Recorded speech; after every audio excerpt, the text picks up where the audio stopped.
live. And we are live. Don't see concurrent viewers.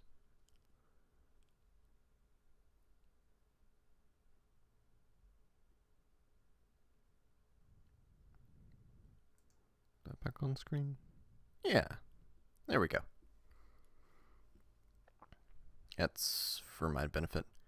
No intro animation this week. It's just been too busy. But we're gonna wait a few minutes for everyone to come in. Sorry about last week. Just allergies were really overpowering, and it affects your ability to speak, especially when you have a sore throat. And this is an activity where you're talking for a couple hours, so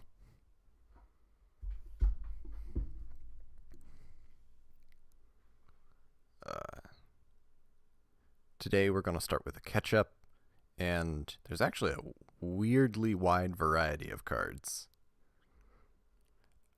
I don't quite know if the Hobby League cards in particular should be included in the list. I think they're European only, but they might not be. So as a point of reference, whenever I say TCG, I'm going to have a weird hybrid system where if it's released in Europe or if it's released in Americas, it's available everywhere.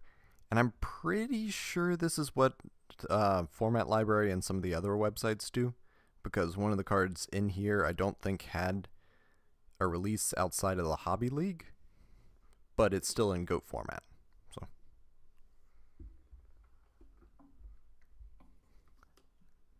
hello, Rain McKnight.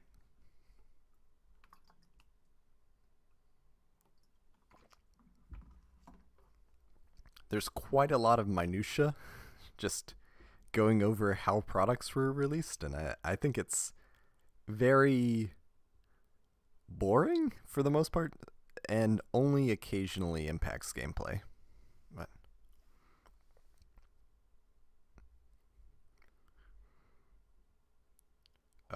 hello, Lyrical Star. Let's make chat bigger.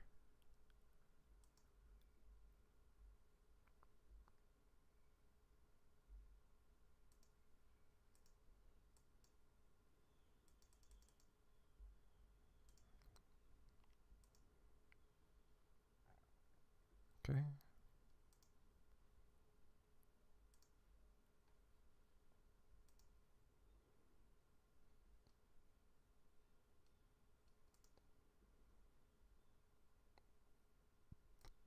Okay, chat's larger. And we're ready.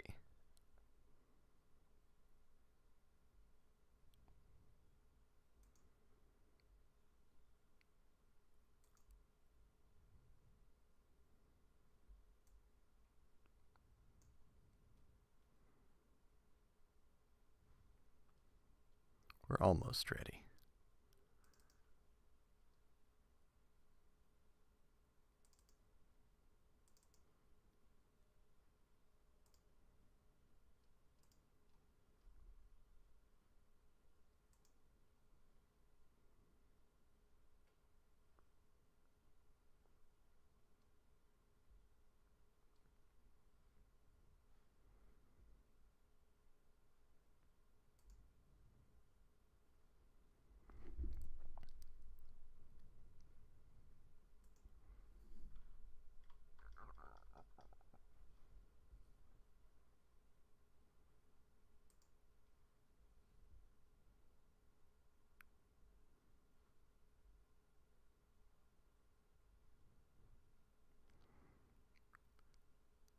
Okay.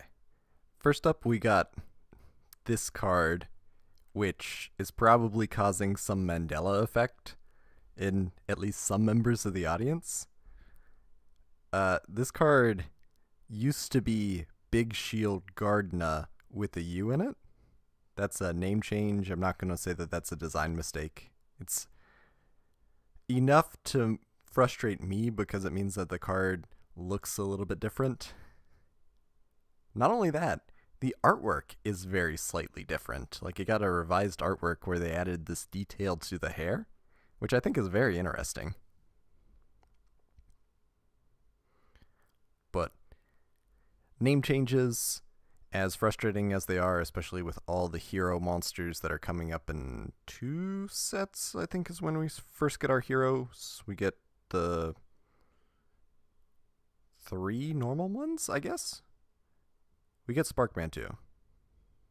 We get the 4 normal ones first, I think, in the Lost Millennium. So, all those got a name change, and I don't like it.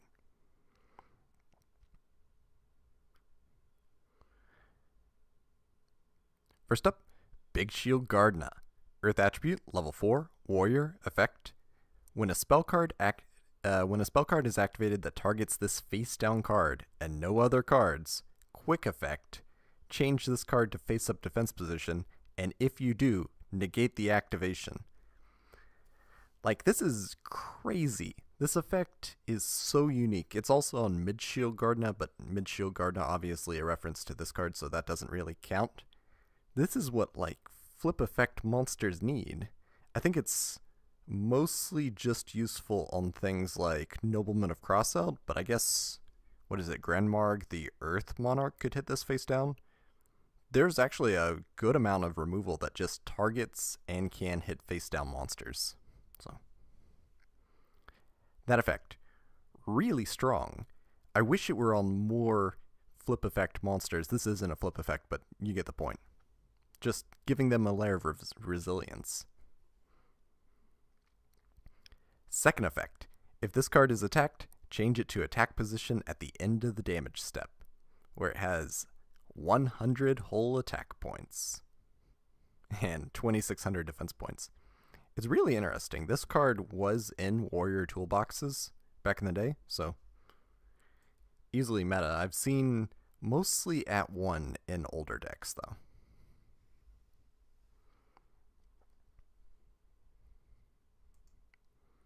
I think it's pretty well balanced, too. A lot of defense points, like anything in the 1 tribute slot, is not getting over this. I guess you get to Infernal Incinerator, and that sorta ties, but that's much later.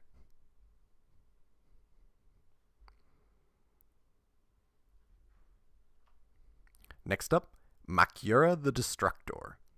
Dark attribute, level 4, warrior, effect. During the turn this card is sent to the graveyard, the owner of this card can activate trap cards from his or her hand. 1,600 attack, 1,200 defense. It's weird that this card's a warrior. I don't know why I always thought it was a fiend. Rototarget, and we need to talk about the elephant.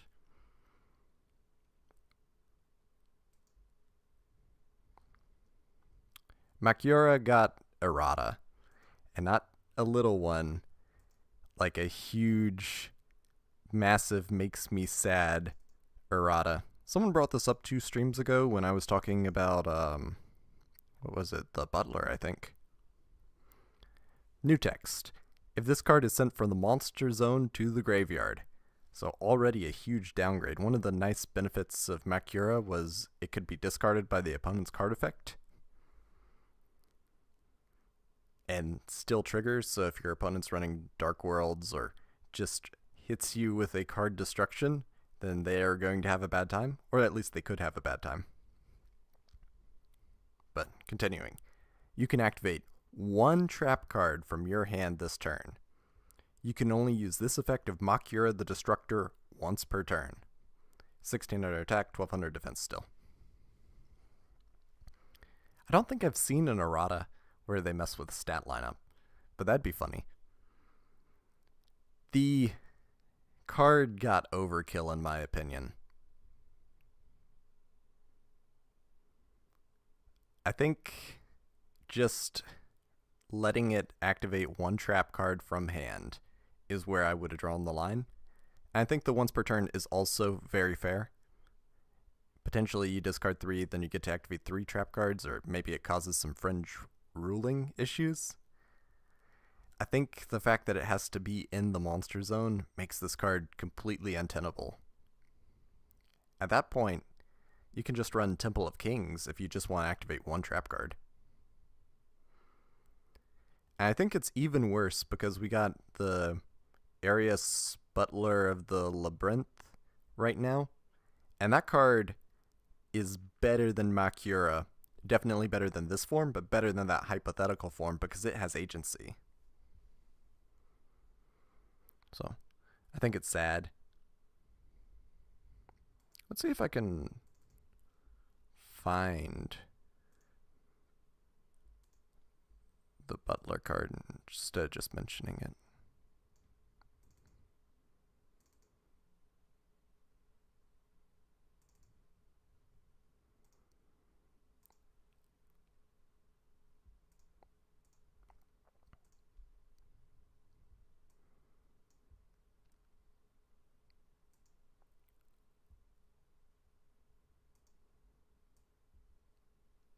That's Night Assailant. It's not what we want.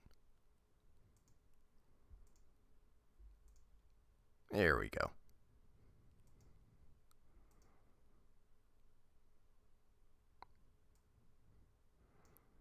To me, this would have been better. This card has actual agency. And it has a self-recycle, and the card's just really good, and I wish that there was one more and then you could be consistent, but we'll talk about that in a different video way down the line. So, hey man, any idea when the Jaden's Infinite Extra Deck Part 3 video will be out? It is stalled for a little while because they are printing new hero fusion monsters and new evil heroes, and a whole bunch of other cards that I wasn't expecting. It might be a little while. Absolutely did go too far with Makyura the Destructor. I agree. Let's turn him off. Okay. So actual rating, I think design mistake, pretty obvious. It's sad too. Look what they did to my boy. They massacred my boy. And I'm really disappointed in that.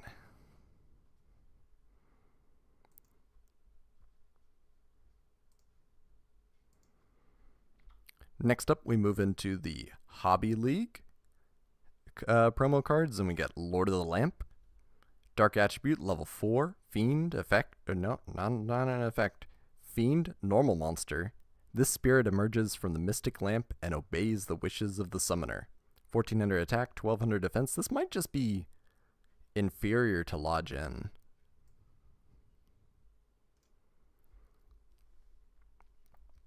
What are Lodgen's stats?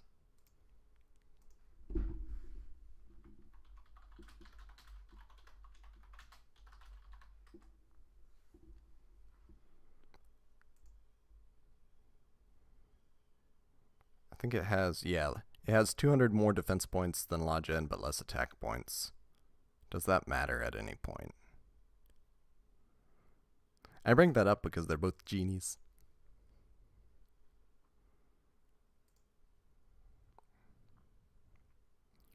The other card, and I think that this was not participation, I think that this was actually a award where you needed to place a little higher in the tournament for the Hobby League, is Green Kappa.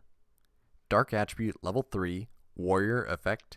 Again, this card's a warrior and it doesn't look like it should be. It looks like it's an aqua or a reptile or a fiend or something. Flip, select 2 face down spell or traps on the field and destroy them. 650 attack, 900 defense. And I really think that if you're playing GOAT format, this goes in your warrior toolbox.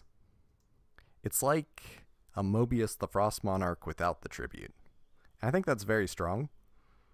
There are definitely some weaknesses, and most likely you're going to get value of this in a board stall in a very heavy back row deck, or playing against a very heavy back row deck. So, side deck card in my opinion, but one that's very valuable.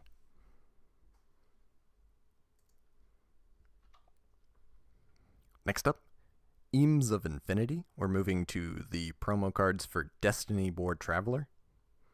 Light Attribute, level 7. Machine, effect. I guess it looks like a machine. Each time this card destroys an opponent's monster and sends it to the graveyard as a result of battle, increase the attack of this card by 700 points. Starts with 2,500 and 2,000 defense points, and I think that this card is just bad. I think it's not worth the investment.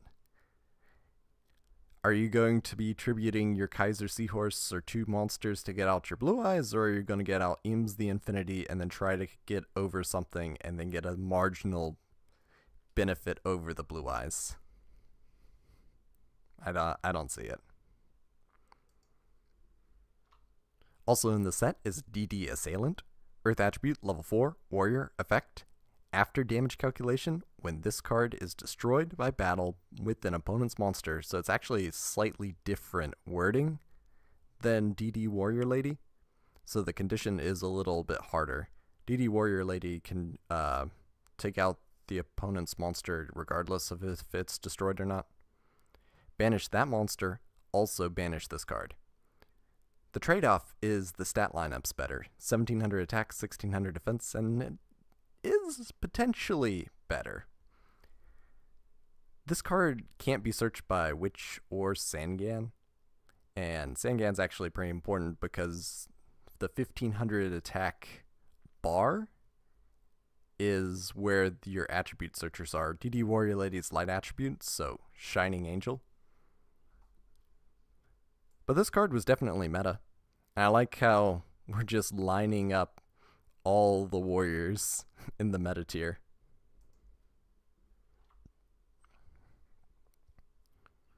Final card in the set is Twin-Headed Beast. Fire attribute, level 6, Beast, effect. This card can attack twice during the same battle phase, with its measly 1,700 attack, 1,900 defense.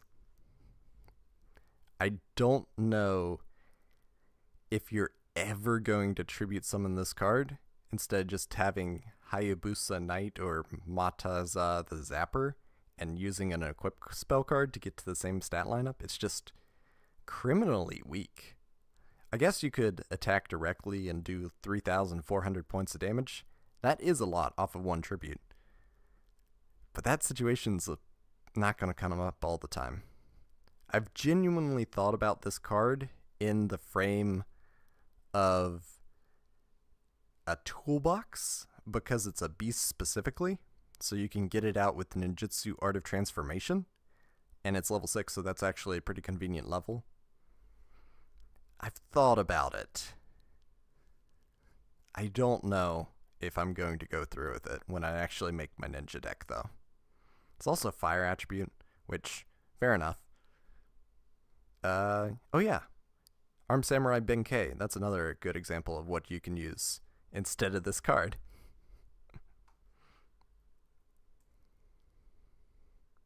I think it's just going to end up in filler. Moving on to Tournament Pack 5. I guess this is a Tournament Pack 7 reprint. We get Luminous Soldier. Light attribute, level 7. No, not level 7, level 5. Man, allergies are still winning today. Warrior, effect. If this card battles a dark monster, increase the attack of this card by 500 points during the damage step only. 2,100 attack, 1,400 defense. I just think it's underwhelming. We've seen Penumbral Soldier, which was similar to this card, and we've seen Kinetic Soldier, which was significantly better than this card. Kinetic Soldier is now Cypher Soldier, to avoid confusion. I like the idea behind the soldiers, but I just don't think that it's worth it. If you're in a situation where this card is valuable in the side deck, are you going to be able to tribute summon it? I doubt it.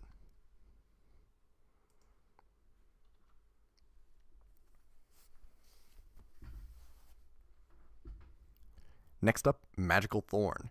Continuous Trap.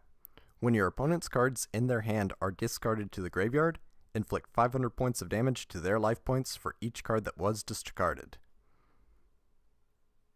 This is a win. Can this miss the timing if the card's not finished resolving? That's weird. Also, this card has had effect-changing errata, but a very mild one. At one point, it was just if cards were discarded in general. And Needlebug actually discards when it mills, so you could cheese it with Needlebug into Magical Thorn and deal a lot of damage. Not an intended mechanic, but I've definitely seen that. I want to say it's one of the first Yu-Gi-Oh videos I ever saw on YouTube was in the side deck Needlebug and Magical Thorn combo. I think it fits into Gimmick. There's definitely a way to use this card. I think having a secondary win condition in Empty Jar, of course it's a trap card, so it's pretty slow. It's continuous trap, so you can't get it out with Arius, the butler. I don't know. I think that there is a gimmick out there if you look hard enough, though, because that could stack up to a lot of burn damage. Next up, Abyss Soldier. Water attribute, level 4, Aqua, effect. Once per turn, you can discard a water monster to the graveyard, then target one card on the field. Return it to the hand. 1800 attack, 1300 defense. This card was real high meta. It's interesting because this is an Abyss card, and it does work with the mermales. Like, I don't know. It's 2005 now, and the mermales are like 2013, so this card is 8 years earlier than you think it should be. I think it's pretty cool, though. It was definitely meta. I know it hit the ban list and got semi-limited because it was just such a strong card. Keep in mind, Sinister Serpent is a water monster, so you get recurring discard fodder every turn for Abyss Soldier if you want.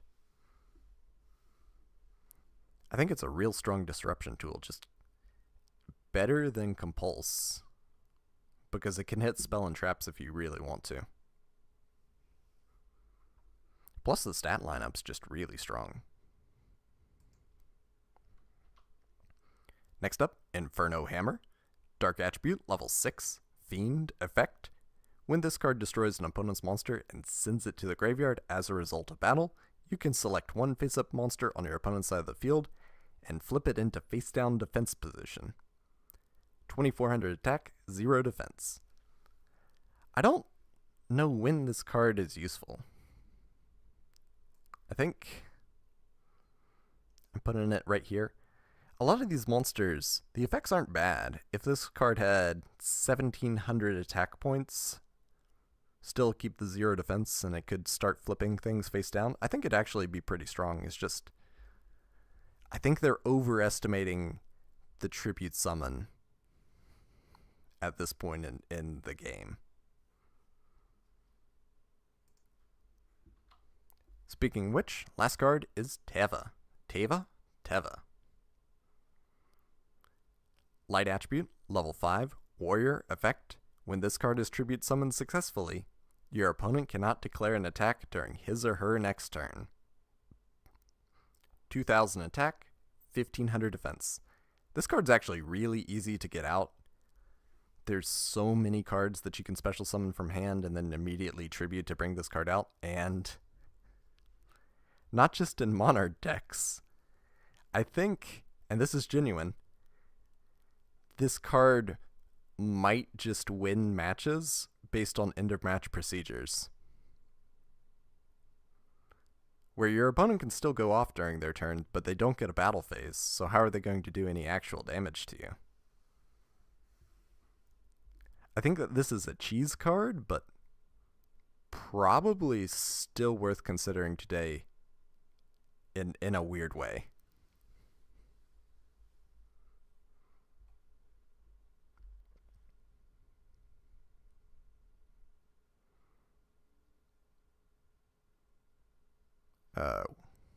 Couple comments. Okay, weird art on Inferno Hammer, though. Oh, I think the art is excellent. I love the exposed skull. I love the face in his chest. I'm going to get back to it. I love the face in his chest, the negative space, the green orb, the teeth surrounding it. I think the skull is like a dummy, like for Wabugong? Wobbuffet. Side deck tech against Tenpai? Yeah, I think that Teva is worth considering against Tenpai. Tenpai does just loads of damage. Get really tall monster and just attack. I think you can get it out pretty easily, though. I mean, you special summon a monster like Evil Hero, Prodigy. There's a whole bunch of cards that just can get out of your hand, and then you tribute summon. I guess if they negate your tribute summon, that's a problem, but I think it's worth your normal summon. Although your deck does need to have some combo starters that set it up. Not every deck. I think it's worth considering, though.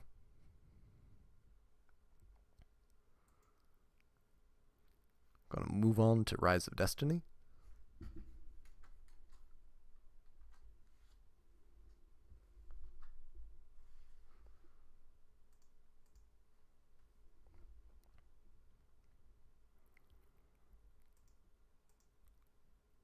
Okay,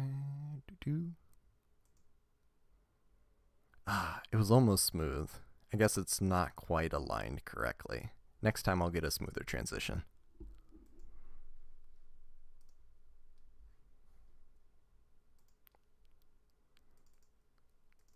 Believe it or not, I think I'm getting better at this. I'm not, but I think I am. Okay, moving on to Rise of Destiny. First card is... Oh, I guess this is then a reprint. Interesting. First card is Woodburg Impachi. Fire attribute, level 5, machine, the new form of the enigmatic Impachi, remodeled by cutting-edge Dark World technology. I'm surprised they didn't put a little copyright symbol on the Dark World. Maneuverability has been sacrificed for strong armor, which is considered more important. Considered by who? Is Impachi making the decisions, or is it the Kozaki? 500 attack, 2500 defense. I think it's a cool lore card, but is it ever useful? Level 5 machine. Normal monster. I think it's just very bad at this time. If you're getting a big monster out, you're getting Labyrinth Wall or Neo Aquamador. I guess it's fire attributes, so you could float into it with your UFO turtle instead of your giant rat or your mother grizzly. I don't know. I just don't see the utility.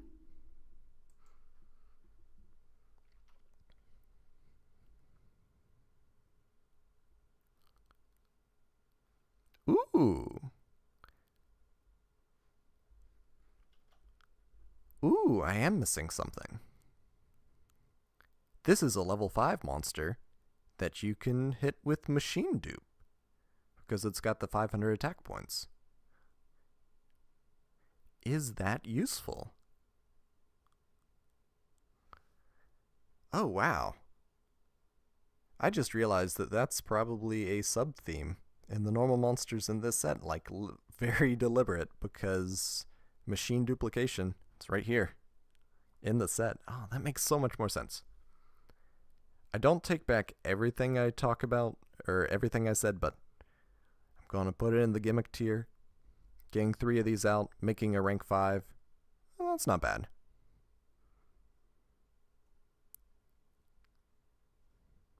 Is it a lot of hoops? Definitely. Is it worth the hoops? I don't know. That makes Mighty Guard make way more sense too. Because I always thought that the stats just are not worth it for a level 4, but maybe they're supposed to be.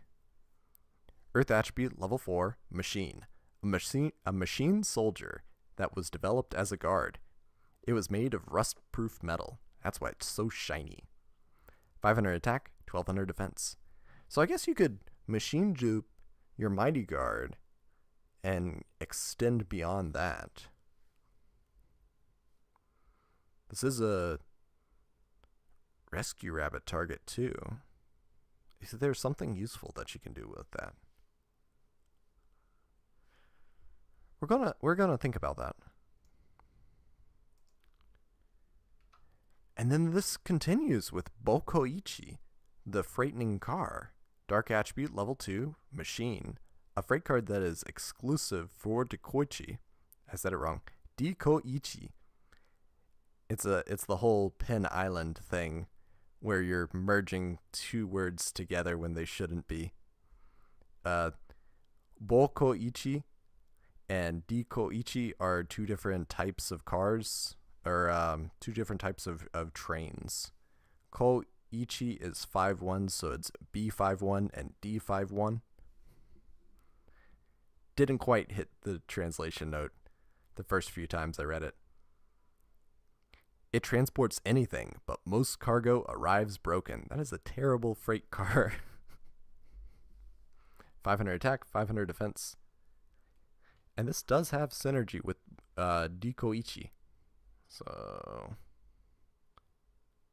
good on release. I think I've seen it in decks. I think it can fit into Gimmick better than the other two. Dark Attribute level 2 Machine. I'm wondering if there's a good rescue hedgehog play that you can have with this one, since it's level 3 or lower. And machine dupe. Fascinating. Also, I love how the little Millennium eyes are like the lights, the signal lights on the back of the car. Very nice touch.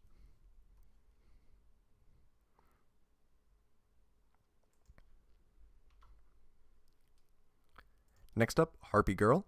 Wind Attribute, level 2, Winged Beast. A Harpie chick who aspires to flit about beautifully and gorgeously. That sounds redundant, but attack sharply. Are they going with the float like a butterfly, sting like a bee, maybe? I don't know. And again, 500 attack, 500 defense. This one is inexplicable, though. I don't understand why this card exists. It doesn't work with the other Harpie cards that are in the set, because those specify specifically Harpie Lady and Harpie Lady Sisters. But does it work in modern Harpies as a different target? Is there a level 2 Wind Attribute Winged Beast effect monster that this is valuable for? Ah, man. I think we're getting a lot of gimmick cards this set. Next up, the cover card for the set. We have The Creator. Light Attribute, level 8. Thunder effect. Cannot be special summoned from the graveyard. Very interesting effect. So you can special summon it from the hand, deck, spell and trap card zone if you get it there somehow, and banishment. The banishment is probably the best one because we got Return from the Different Dimension, and this is light attribute, so it's not hard to banish it as a cost to Gouge your Chaos Sorcerer or your Blackluster Soldier Envoy at the beginning. You can target one monster in your graveyard. Once per turn. You can target one monster in your graveyard, send one card from your hand to the graveyard, and if you do, special summon that target. It's interesting that it targets first, and then you have the discard effect. So if it gets interrupted, it's at the target level, and you're not going to waste cards. Very nice. 2,300 attack, 3,000 defense. That's a lot of defense points, too. This card had very little meta success, but it did have some. I really like this card. I think it's really cool, but getting it out is harder than it needs to be. I think the foresight of not letting it bring back other copies of The Creator from the graveyard is great. And I mean that sincerely, because this card, self-recurring like Gigaplant, would be ridiculous. I can't believe Konami is thinking like that, or maybe this is just luck, but I think it's really interesting. How do you bring out the creator? With the Creator Incarnate. Light attribute, level 4, warrior effect.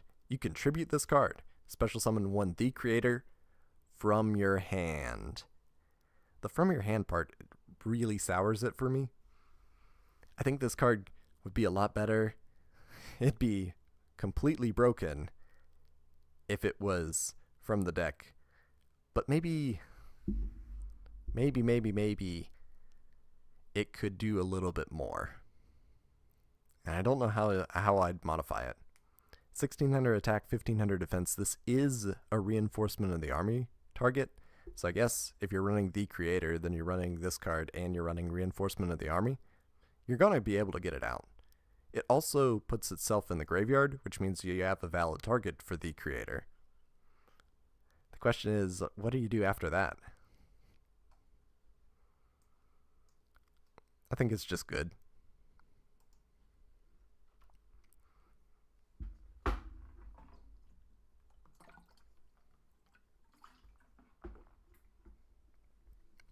So, last set, we started our Ultimate Insects with Ultimate Insect level 1. And this is something that's going to continue, I think, through Flaming Eternity, or it might always go all the way to the Lost Millennium. That the Ultimate Insect is slowly evolving in the background. Is this card good, though?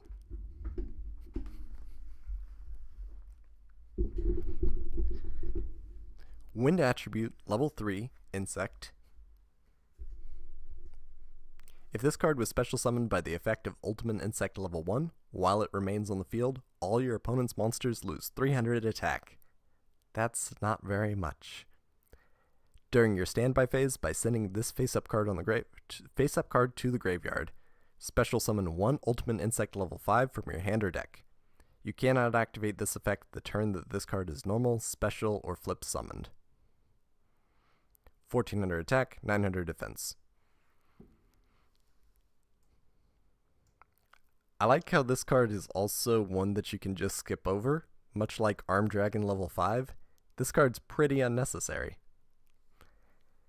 Theoretically, you bring this out with your Silent Insect or your Flying Kamakari number 1, and then you float into it, and then it will level up into the level 5, but none of them are worth it.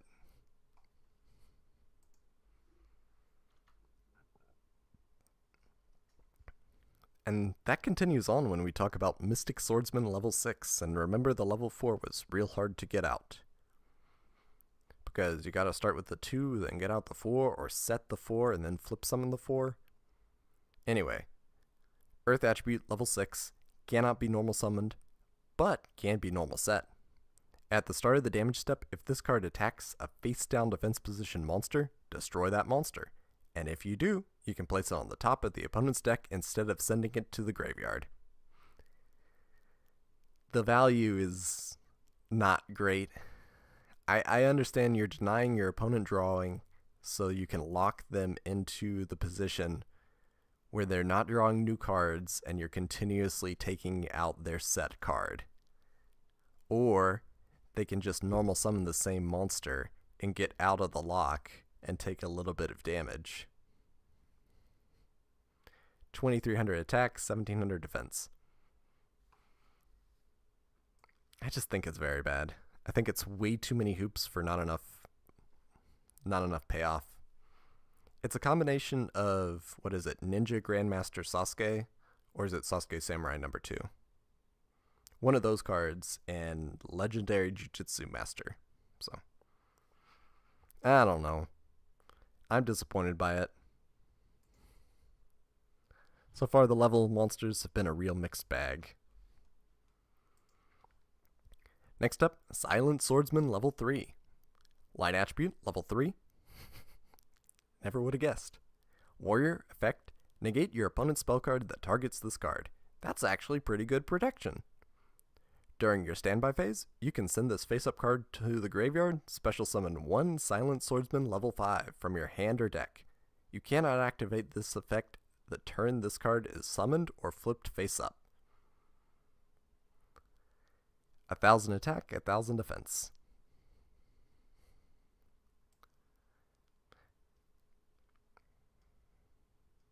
I think it's just filler. I think we'll get to Silent Swordsman level 5 next set. But don't hold your breath. Next up, Nightmare Penguin. Water attribute, level 4, Aqua effect. All face-up water monsters you control gain 200 attack, which is something. When this card is flipped face-up, target one card your opponent controls, return that target to the hand. 900 attack, 1800 defense. That's actually a pretty good stat lineup, and this card did see some degree of play. I think the attack boost is just really weird, and this card is a pseudo flip effect. Why'd it have to be? Why couldn't they just make it a flip effect monster? I guess Nobleman of Crossout too strong? I don't know, it's just really weird. I guess it's anime congruence more than anything. Next up, Heavy Mech Support Platform. Dark attribute, level 3, Machine Union effect. Once per turn, you can either target one machine type monster you control, equip this card to the target, or unequip this card and special summon it. A monster equipped with this card gains 500 attack and defense. Also, if the equipped monster would be destroyed by battle or card effect, destroy this card instead.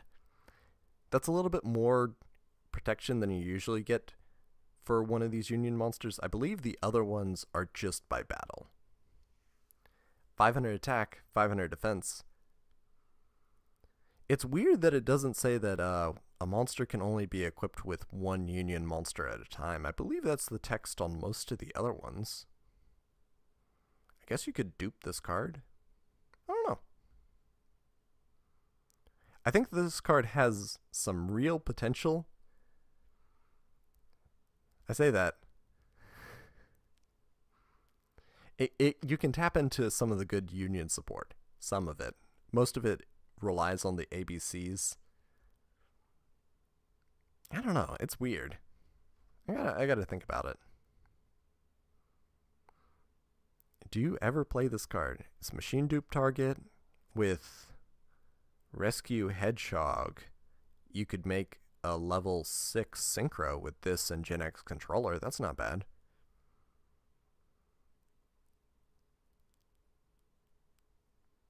I think we're just gonna say it's filler. Sad. Next up, Perfect Machine King. Earth attribute, level 1, 2, 3, 4, 5, 6, 7, 8.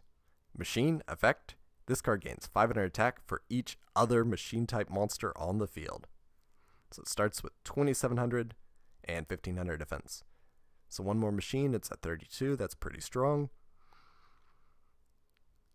But you gotta tribute 2 monsters or get it out from the graveyard and get your monster reborn or call the haunted, and I don't know.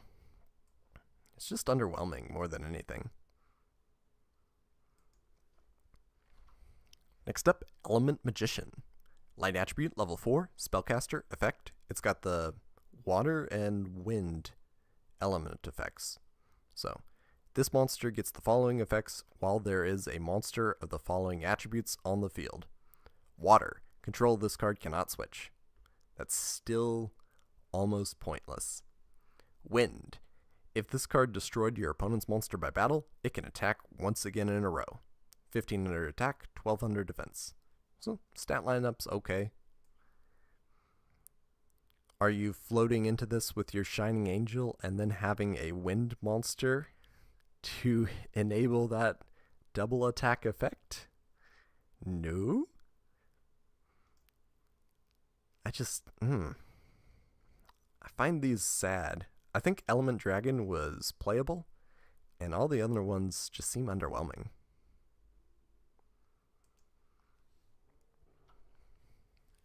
This is followed by Elementsaurus, Dark Attribute level 4, Dinosaur effect, gains the following effects while there are monsters with the following attributes on the field. Fire, this card gains 500 attack. Earth, negate the effects of effect monsters destroyed by battle with this card. Are you going to be running this with other dinosaurs? Do you float into this with your Mystic Tomato? are you going... The earth effect is pretty good, and the fire effect are both pretty good, to be honest. But I think it's just filler.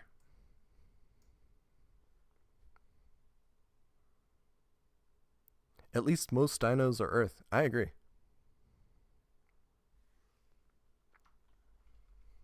I think each of these element cards has a unique combination of the elements, which is interesting. But I think the dragon's got the two best effects.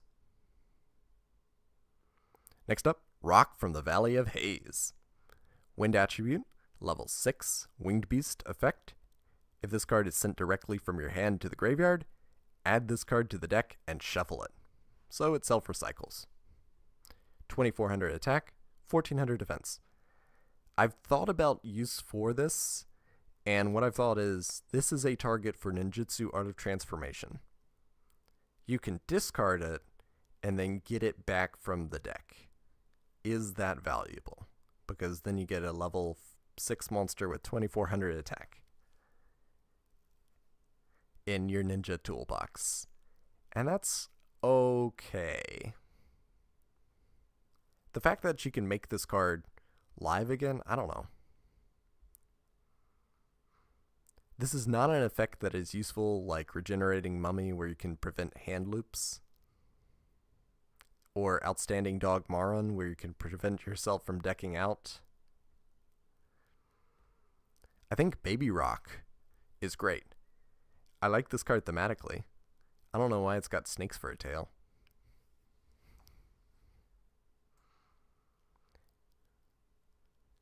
I'm going to put it in bad, but I'm probably also going to put it in the deck at some point. So, make of that what you will. Next up, our last of the Sasuke Samurais. I think there's only 4 original ones, but they might make more numbers. There's lots of numbers you could make.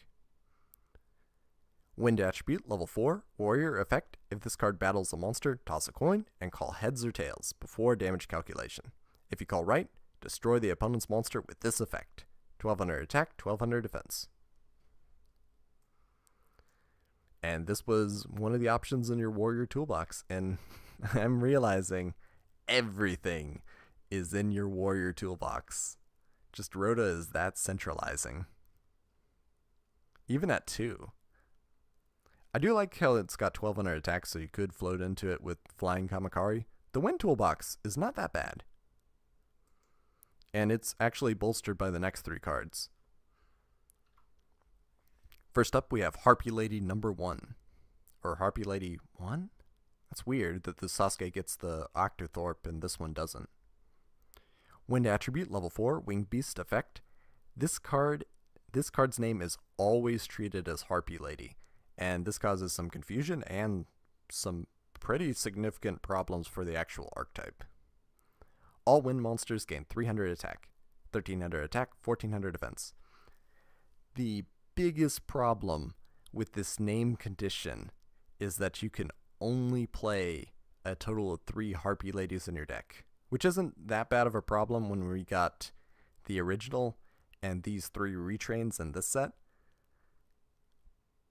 But it makes it more difficult in the future. And just explaining that to people, it's the same problem that you get with Umi and a Legendary Ocean, and I think Lemuria treats itself at all times as Umi. I think if this card treated itself as Harpie Lady while on the field or graveyard, I would like it more. Because right now it's not treating itself. I guess the benefit for this is that you can bring it out with Elegant Egotist, which Elegant Egotist is a good card. But it just makes it way more complicated than it needs to be. And it adds consistency issues. I think Harpie's Hunting Ground, which we'll get to in a dozen cards, would have greatly benefited by just having Harpie monster. But then you have to navigate around Harpie's brother. It's just, ooh. Early regionalization was quite the challenge. They haven't quite figured out archetypes yet. Except for Gravekeepers, which they pulled off masterfully. I think all three of these Harpie ladies are strong in their different reasons. I know that you play, well, maybe not anymore, but when Harpies were in the metagame, you had the option of picking between these three or the vanilla. The vanilla lets you run Rescue Rabbit. I don't remember what everyone picked. I want to say it was centralized around the first one. I want to say that it was the first one that everyone picked. There's also some later cards like Cyber Harpie Lady, which just has more attack points, and it's up to you what you pick. Next up, Harpie Lady 2. Wind Attribute, level 4, Winged Beast, effect. This card's name is always treated as Harpie Lady. Negate the effects of flip monsters that this card destroys by battle. Interesting, it doesn't say negate the flip effects of flip monsters, so I guess this means it can just take out certain monsters like Slate Warrior, which has two different effects. One's the flip and one's the destroyed by battle effect. That might be a typo. 1300 attack, 1400 defense, so same stat lineup.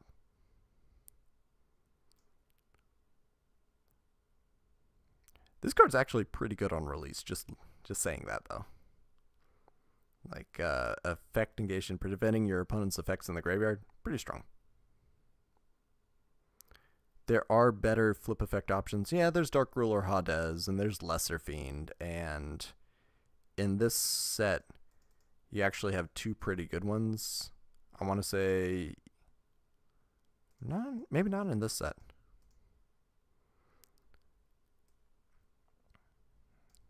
We actually have a place for this. What am I thinking? We're just going to say acceptable in archetype. Twin-headed wolf? Twin-headed wolf, I think is it? But that requires you to have another fiend on the field. Twin-headed wolf, I think.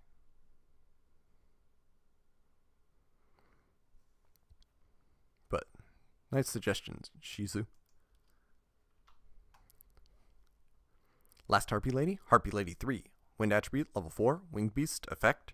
This card's name is always treated as Harpie Lady. An opponent's monster that battles this card cannot declare an attack during your opponent's next 2 turns. That is a really long time. Like, not as long as it takes for Zone Eater to actually do something, but I think that's really interesting that you could stun your opponent for up to 3 turns with this one. That's not bad. Because it's already blocked 1 attack and then for 2 more attacks. I think I'm putting it in my win toolbox when I build my Harpie deck, my period accurate Harpie deck, which is probably going to be centered around this set. Next up, we got the Playing with Fire poster card, Raging Flame Sprite. Fire attribute, level 3, Pyro, effect. This card can attack directly. Oh no.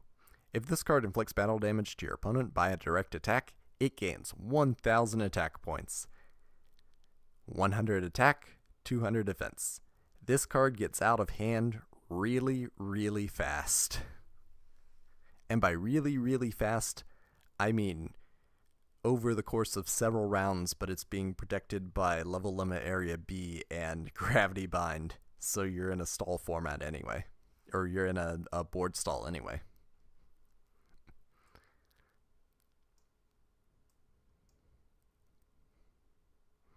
I don't like this card. I don't like the idea behind it. I like it more than Mucus Yolk. Mucus Yolk is just bad. Kind of weird that it's a rekindling target. Ooh, I like that. I don't think that that's intentional, but I like it. And it's a Pyro too? Interesting. There might be some use for that then. Maybe you slot this into your Laval decks.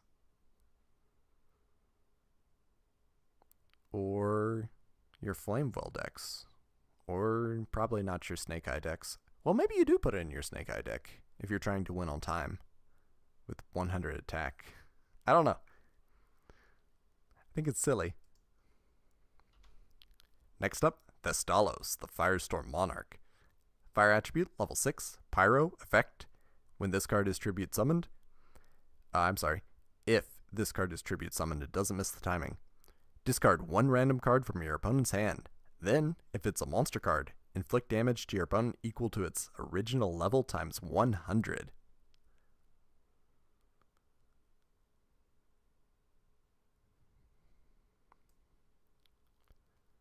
$2,400 attack, 1,000 defense, and I think it's worth considering today. Just getting to rip a card out of your opponent's hand is a really strong effect.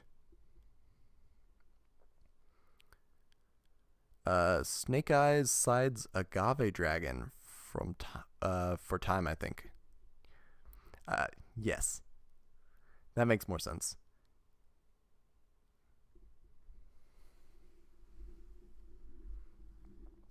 I think you're running it in Monarchs, and that's it. Hello, Mr. Metal. I'm glad to have you. Next up, Eagle Eye. Wind attribute, level 3, Winged Beast effect. When this card is normal summoned successfully, no trap cards can be activated. 1,300 attack, 1,200 defense. This is a cycle in this set, and I do not understand why. Like, who thought that this was worth it? That you normal summon this monster, and oh no, they can't activate trap cards. I think this is the Dodger Dragon effect, but Dodger Dragon got 1,800 attack.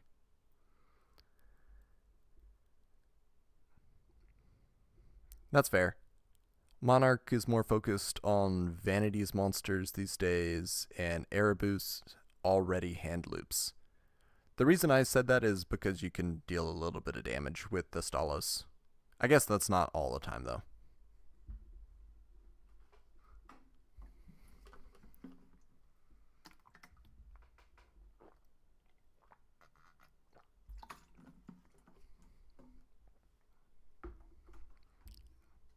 It's a cycle, but two of them are much better. I think... we'll get to it. I think that they sort of lost the plot. Next up, we got Solid Snake. Tactical Espionage Expert. Earth attribute, level 3, Warrior, effect. When this card is normal summoned successfully, no trap cards can be activated. It's got the same stat lineup, 1,300-1,200. Do you put this in your Warrior toolbox? No! You wait for Wildheart to get released. Wildheart's just much better. This continues with Invasion of Flames. Fire attribute, level 3, excellent artwork. Pyro, effect. When this card is normal summoned successfully, no trap cards can be activated. 1,300-1,200. I think we're just going to all keep them together. I guess they're all bad or they're all filler.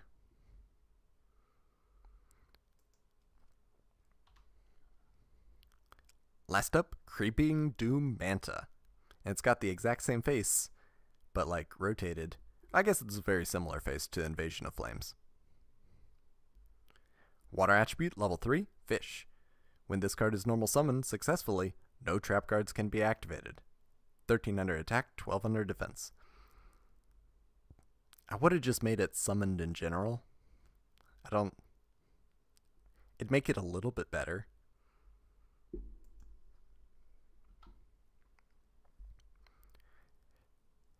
I don't know if this is intentional that we got a wind, an earth, a fire, and a water attribute monster, followed by a dark and then a light that sort of do the same thing. Lyrical Star, a cycle, but they made two of them much better for some reason. Yeah, I can agree with that. Pitch Black Warwolf, dark attribute level 4, Beast Warrior. Your opponent cannot activate trap cards during the battle phase. 1,600 attack, 600 defense.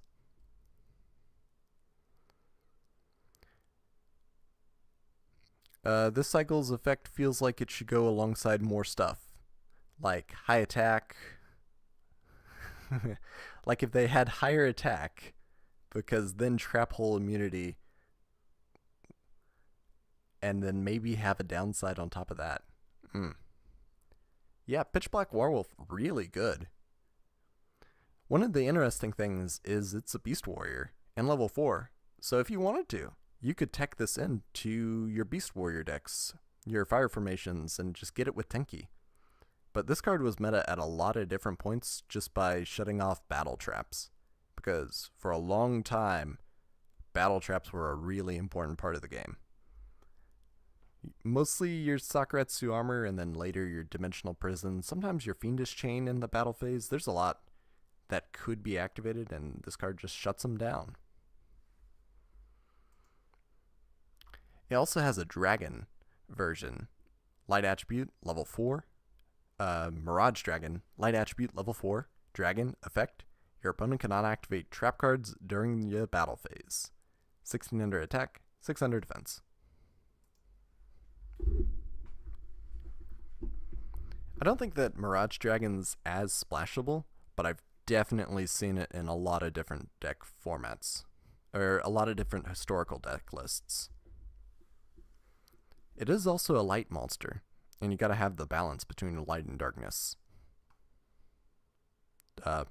Not metaphorically, I mean literally for your chaos decks. Next up, Gaia Soul, the Combustible Collective. Fire Attribute, level 4, Pyro, effect. Once per turn, you contribute up to 2 Pyro-type monsters. This card gains 1000 attack for each. If this card attacks a defense position monster, inflict piercing battle damage to your opponent. During the end phase, destroy this card.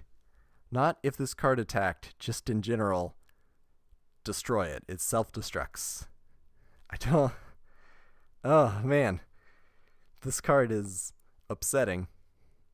It's sort of like Spear Dragon, high attack, downside, low defense, but it's much higher gamble. I don't understand the boosted up effect. I think we got Ultimate Baseball Kid last set or 2 sets ago, and that card just burning your opponent instead of boosting this guy who's already going to die. It's not even got enough attack to where I think it would worth, self-destructing. There's a card in Magic called Ball Lightning. I think it's got like 6 attack, haste, costs 3 red mana, and can attack the turn it's summoned. That card's pretty interesting. I think that this is sort of like that, but not really. I just think it's bad. The card's artwork is a design mistake. Oh, you don't like it? You don't like the big ball of Combustible Collective? I think the name isn't a mistake, though. Gaia makes it sound like it's an earth monster.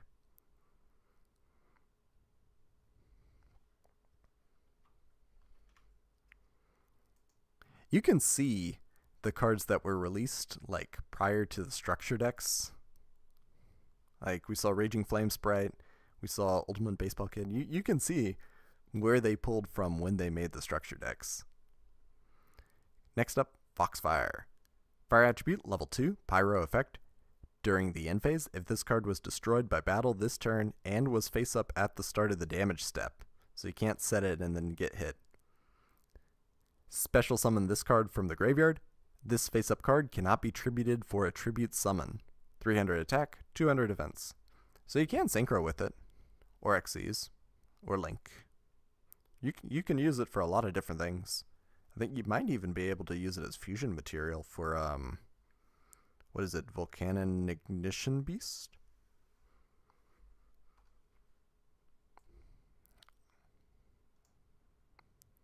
I just don't think that you're normal summoning and then letting it get rammed over.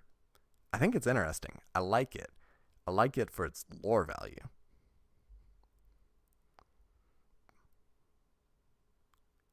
It's infinite fodder. You just have to summon first. Yeah.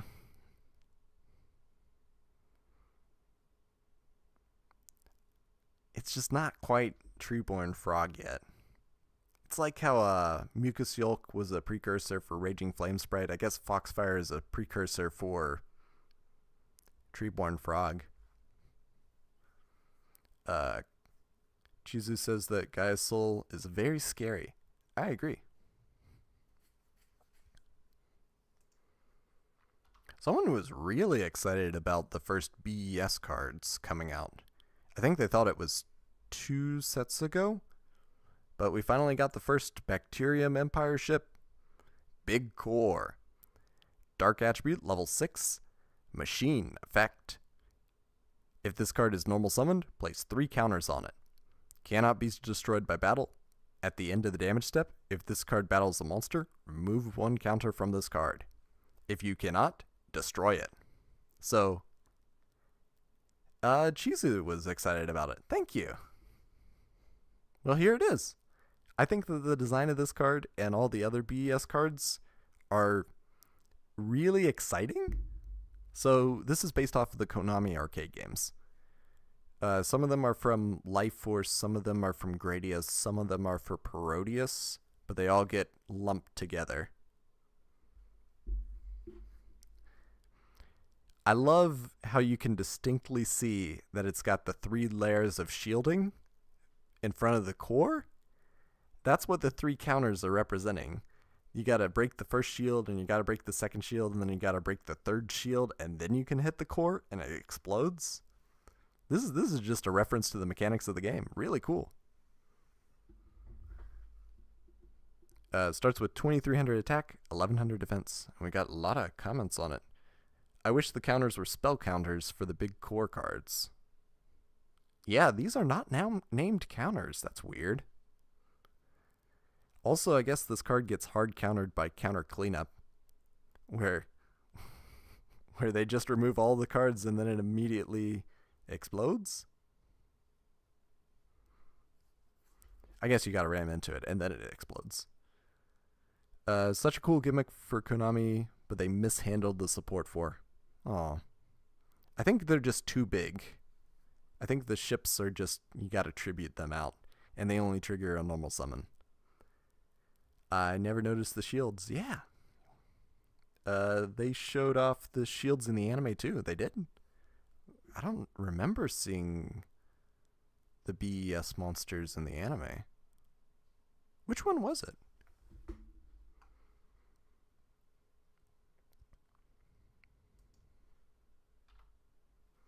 Next up, Fusilier? Fusilier?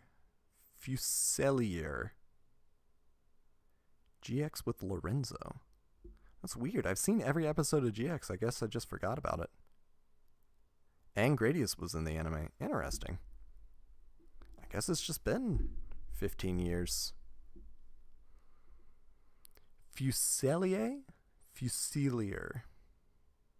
It looks like Dr. Fusilier from Princess and the Frog. Anyway, Fusilier Dragon, the dual mode beast. Dark attribute, level 7, machine effect. You can tribute, you can normal summon / set this card without tributing, but its original attack and defense become halved. Starts with 2800 attack, 2000 defense, and you know this card just goes straight into your skill drain beat. Oh, I didn't rank Big Core. I did rank Big Core. I did now. Good call. Thank you, Chizu. But yeah, Fusilier? The dual mode beast. I'm just not going to say the name anymore. You normal summon it without tribute. You activate skill drain. Goes up to 2800. That's a lot. This is more copies of Beast King Barbaros. I know Beast King Barbaros is a better card, but it doesn't exist yet. And skill drain does exist now. So you can start your skill beat. Very sick card, good art, versatile design, good for XYZ and synchro material. That is a good point. Is it worth considering today? Is there a deck that can benefit? The only problem with it is that it takes up your normal summon. And its attribute. If it was a wind machine, I think it might be a little better because then it might have Speedroid's synergy. I don't know. because then you could instantly get out your Taka Tomborg.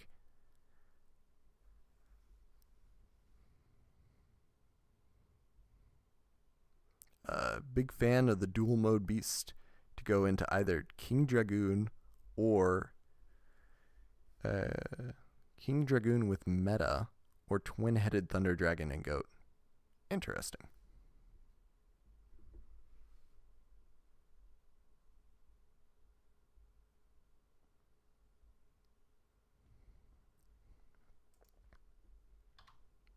Next up, Dekoichi, the Battle-Chanted Locomotive. Dark Attribute, level 4, Machine, Flip, Effect. Flip, draw 1 card.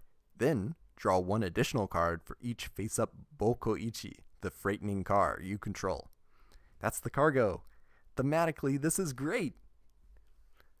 1400 attack, 1000 defense. So I guess the dream is you have this card set, it survives a turn. You normal summon your Bokoichi, you activate Machine Duplication, and then you draw 4 cards. I guess the bigger dream is you have 3 of these set, and then you draw 12 cards. This card was meta. It's just draw 1 card in slow formats. You reset it with Tsukiyomi. In a board stall, this is just recurring advantage. It's pretty similar to, what is it, Deslakuda, Poison Draw Frog, Skalingal, and there's a few other Alien Gray cards that actually do pretty similar things to this, and this is just the one that was used. It's also Dark Attribute, Machine, not bad. I don't think I've seen Bokoichi be used in conjunction with it, but, you know, conjunction junction. What's your function? Next up, A-Team, Trap Disposal Unit. Fire Attribute, level 2, Machine, Effect. This effect can be used during either player's turn, so it's pretty fast. When your opponent activates a trap card, tribute this face-up card to negate the activation of the trap card and destroy it. 300 attack, 400 defense.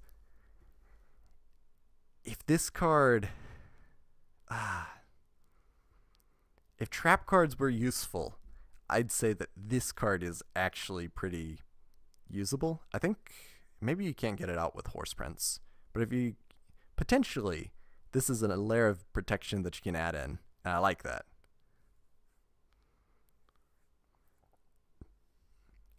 A-Team was the first Ultimate Rare I ever pulled. Congratulations, M. Davis. I like this card. I like this card a lot. I don't think it's useful now. I like the idea that this also works with Machine Duplication, and you can just set up to take out all your opponent's trap cards, and you're in a very trap-heavy format. I don't know. I like it. I don't think I've ever seen it in the metagame, though. It's also got too many defense points. If it had 200, then maybe you could use it with Rekindling. It needs to be like 1800 attack to be good. I wouldn't go that far.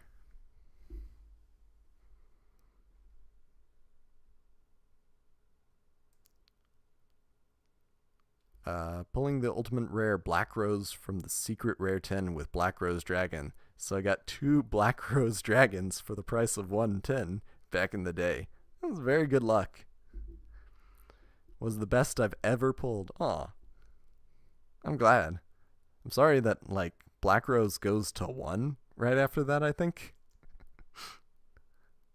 Because I know it was at 1 in the ban list for a while.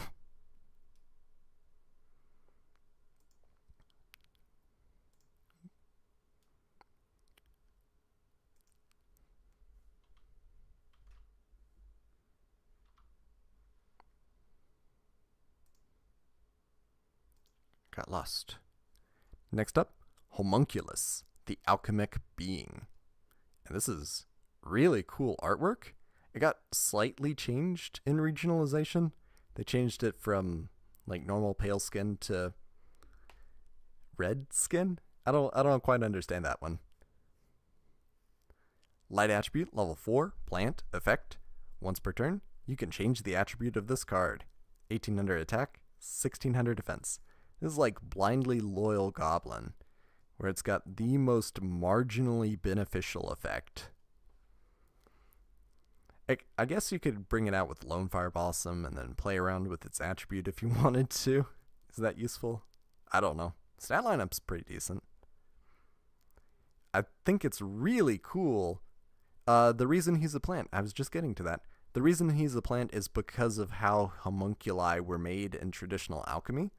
That you take plants and then you grow the little person, because a homunculus is a tiny person. You grow them inside of the plants like incubator pods. It's also got alchemic symbols on him. He's a real cool card.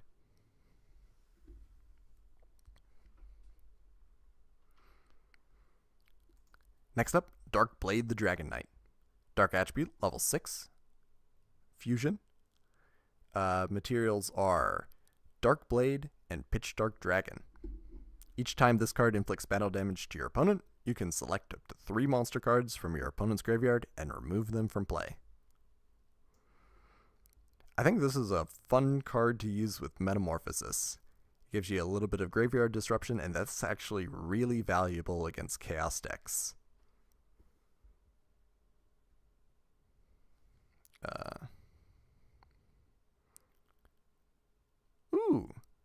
Slight upgrade to Homunculus would be being able to activate the effect from Grave. That would be interesting.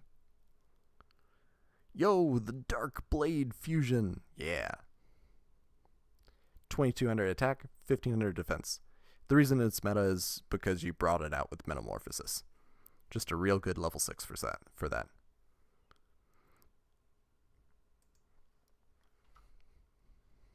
Next up, Moki Moki King. Light attribute, level 6. Fairy, fusion, effect. I love the material. The materials are Moki Moki, Moki Moki, Moki Moki. Just fun to say. When this card is removed from the field, so that's actually a really interesting condition. Potentially you could bring this out with Summoner of Illusions, maybe, or something else. You can special summon as many Moki Moki as possible from your graveyard. 300 attack, 100 defense. I feel like there's a gimmick you can pull off with this. That in your Moki Moki deck, you use this for super play extension. This is possibly the silliest boss monster ever. I think the Big Frog Fusion guy from... what is it? D3S Big Frog, I want to say is its name. I think that one might be sillier in my opinion. But I think it's cute. I think that there is a potential gimmick you could pull off with it. What that gimmick is, I don't know. But I think it's cute. Speaking of gimmicks, we have Serial Spell. And I know there's one. I just can't figure it out, man. Quick play spell. Activate only when you activate one of your normal spell cards. Discard all cards in your hand to the graveyard. The effect of this card becomes the same as the normal spell card. And it's, oh man, you read that and you think, this gets around hard once per turns. And then you think, this has a ridiculous downside. And then you think, you can use this with your limited spells. And then you remember, this card requires you to discard cards from your hand. And it's,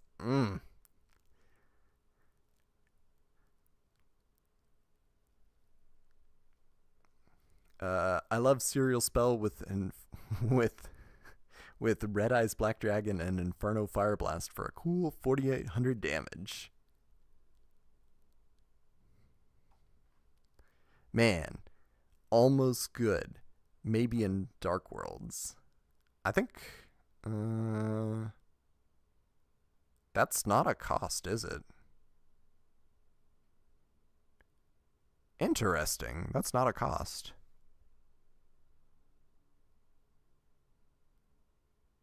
Or maybe it is a cost because, oh man, that is really weird. So it's got an activation condition. and then it discards all the cards in your hand, and then it's got a period, which means that happens first, which usually means that that's a cost, and then the effect actually activates. I think this doesn't trigger Dark World monsters. I know it will trigger Fabled monsters, but I don't think it will actually trigger your Dark Worlds.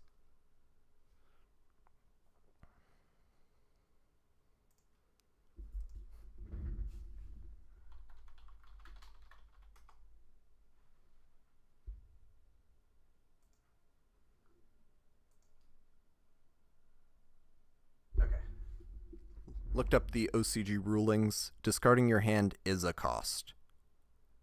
If you have no hand, you cannot activate Serial Spell. So, since it's a cost and not an effect, it will not trigger your Dark Worlds.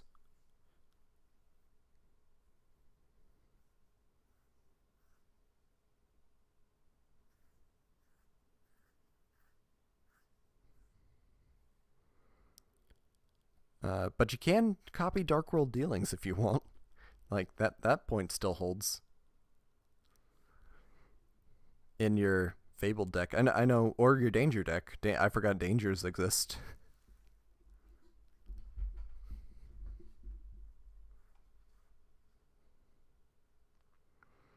I feel like there's some potential. Just can't figure out how to use it.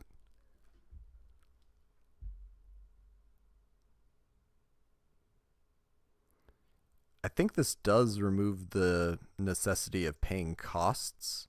Yeah, if the normal spell has a cost, you do not have to pay it again when you activate Serial Spell. So, like, maybe you could Soul Charge and then take half the damage and get the same effect.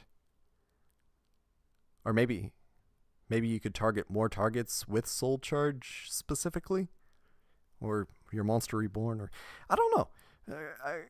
It gets the brain juices flowing, though. There will be one day when this card is useful. Possibly. Next up, Harpie's Hunting Ground. Field spell.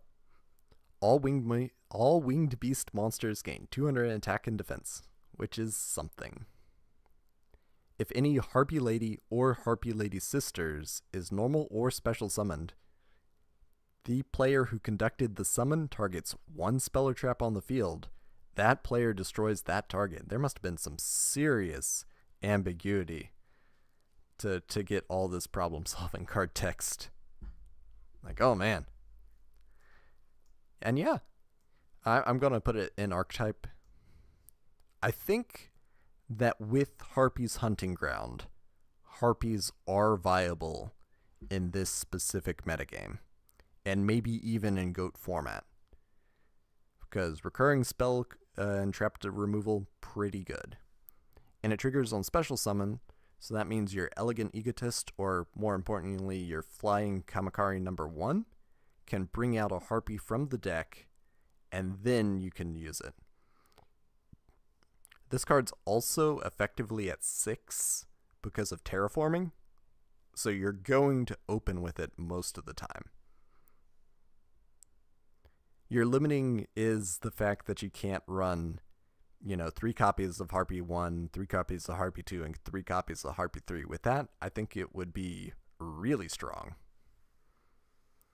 But right now, I don't think it's bad. Elegant Egotist, real good card.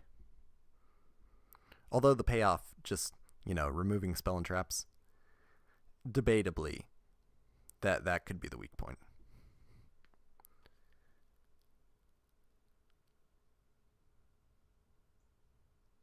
Oh man. In the Tag Force games, it animates the Harpie Lady chasing after the Ojamas? I love that. I love that effort. What do you think Ojamas taste like?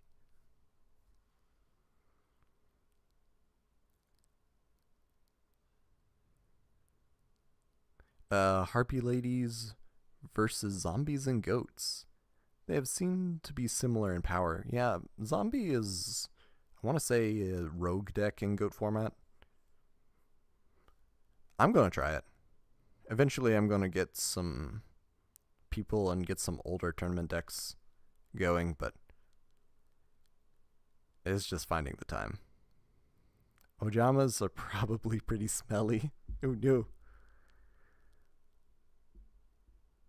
Ojamas definitely taste like that DIY glitter slime. Eh. I guess that's why they're so shiny.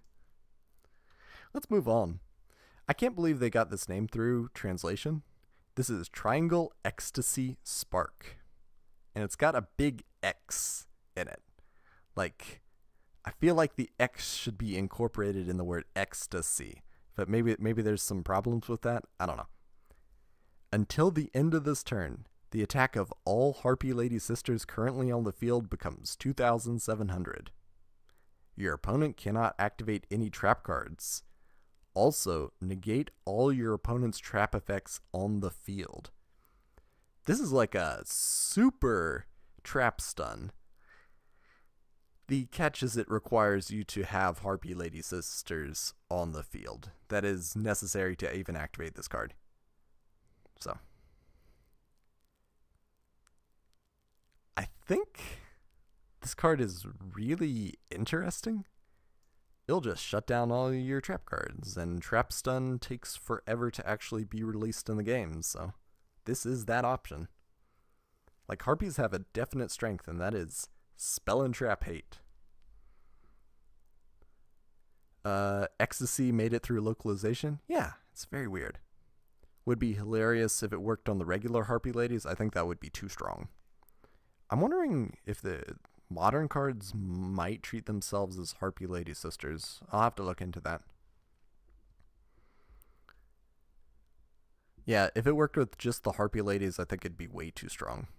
I think people would be OTKing with this left and right if it worked with the normal Harpie Ladies, because you'd special summon them and Inferno Reckless summon and then go for game with 2,700 attack points. And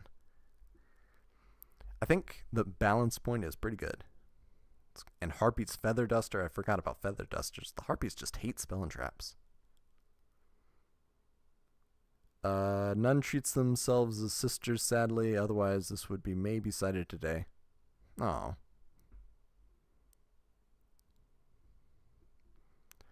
That's the one card that probably does need a retrain, is the original Harpie Lady Sisters. Like, all three of the Harpie Ladies here and Cyber Harpie Lady are like retrains of the original. Okay. Well, I'll call up Konami and see if they're interested in hiring me to change that. Next up, Necklace of Command. Equip spell. When a monster you control that's equipped with this card is destroyed by battle, and this card is sent to the graveyard, you can either draw one card or discard one random card from your opponent's hand. This card is sort of like Smoke Grenade of the Thief, except Smoke Grenade of the Thief was not balanced and caused a lot of problems. Just taking cards out of your opponent's hand.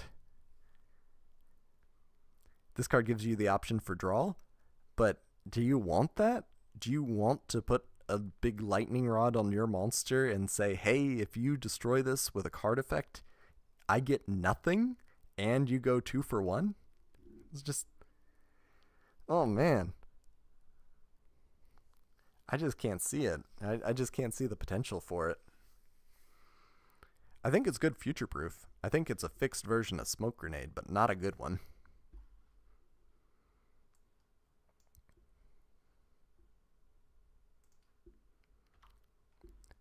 Next up, possibly our best card in the set. It's easily up there. It's definitely better than Thestalos. Machine Duplication. Target one machine you control with 500 or less attack. Special summon up to 2 monsters from your deck with the same name as that face-up monster. And there's a whole bunch of fun things that you can use with that. And just thinking about it, This card actually works really well with Cyber Dragons because you get the little baby Cyber Dragon that treats itself as Cyber Dragon on the field, and then you get 2 more. That's really nice. This card works in Speedroid. This card works with Card Trooper, where you troop, then you dupe, and then your opponent scoops. Because you got 3 big monsters, 1900 attack, milled 9 cards. This is just a great combo extender in a lot of different machine decks, and I think it's easily worth considering today. I made a gear-free deck in GOAT that revolved around Thestalos, Smoke Grenade, and Blast with Chain. If you're doing that, then you might as well just run Royal Tribute and take out your opponent's hand.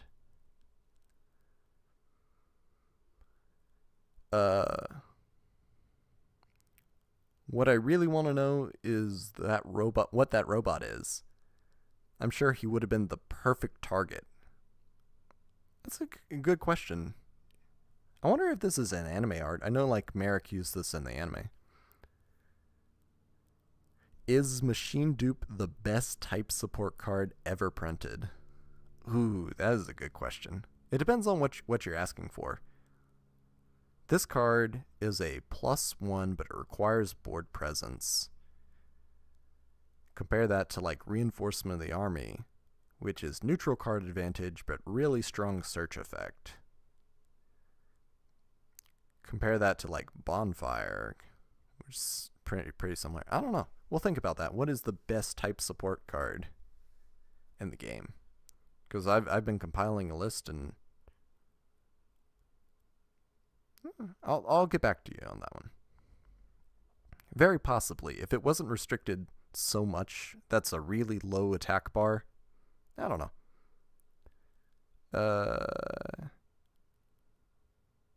Dupe was really good with Cyber Valley. That's another good point.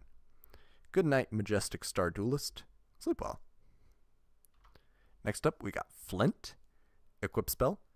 The equipped monster loses 300 attack and cannot change its battle position or declare an attack. So, this is an interesting little stun tool already. Flintlock comes out in a few sets, so keep that out of your mind for now. If this card is destroyed because the equipped monster was destroyed, target 1 monster on the field, equip this card to that monster. It's sort of like a Ebikyo Drakmord, but I like this card less. It's another Konami video game reference, though. That's cool.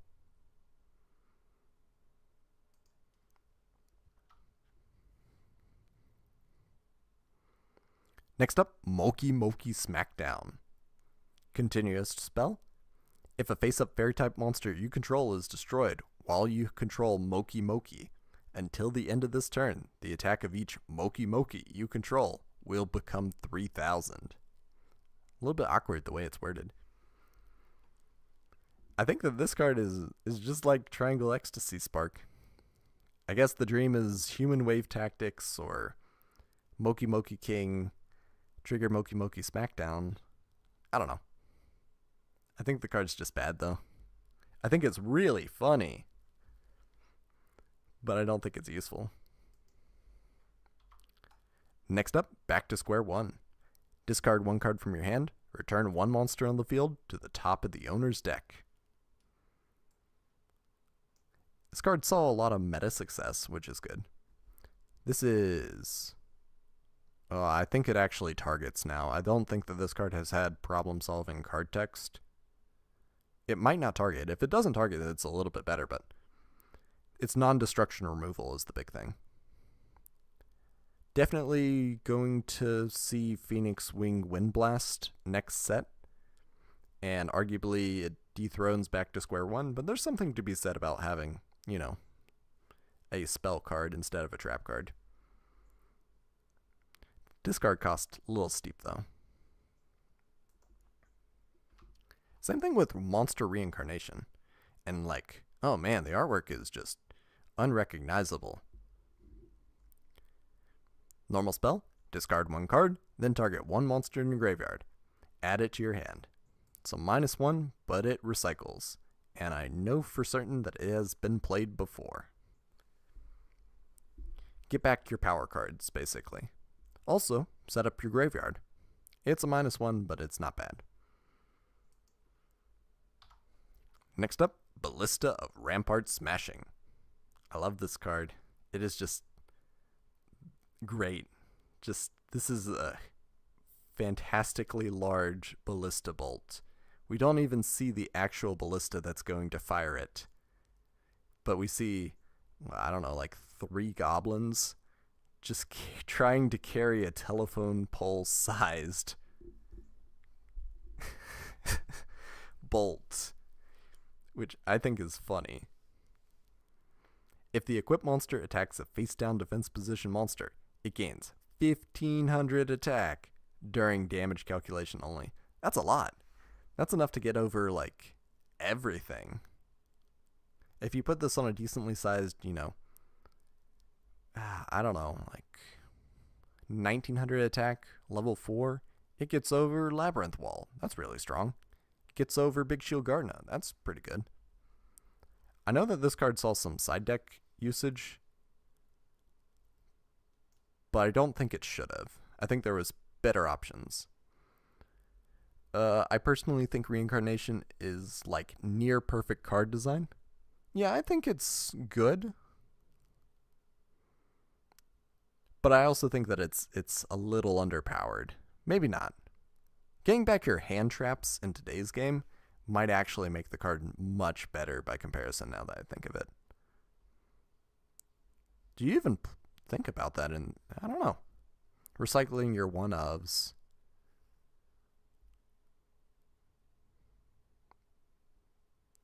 I don't know. Very interesting. Love the English artwork for Monster Reincarnation. This one and Feather of a Phoenix look gorgeous as ultimate rares. You like the English one better? I guess you're never going to confuse the English one with Monster Reborn, at least. Ballista is perfect card design. Ballista plus Dark Triceratops plus Swords of Concealing Light / Tsukiyomi / Book of Moon seems like a very funny play. I like that. That's good thinking. Even on your Mad Sword Beast, you could push a lot of damage. But you couldn't get over Labyrinth Wall with your Mad Sword Beast.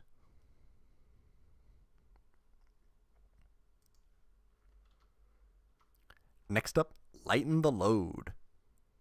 Continue a spell. Once per turn, you can add 1 level 7 or higher monster from your hand to your deck and shuffle it. Then, draw 1 card. I think that's a cost. Man, that would... If your opponent interrupts this with, like, Ghost Ogre or Ash Blossom, oh, that's sad.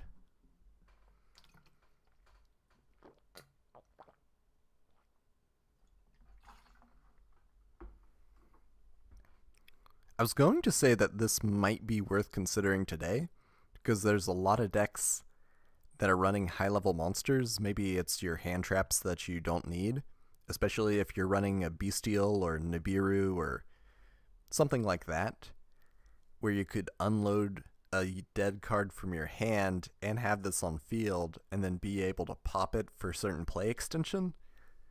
But maybe it's not worth it since there's so much counterplay against it.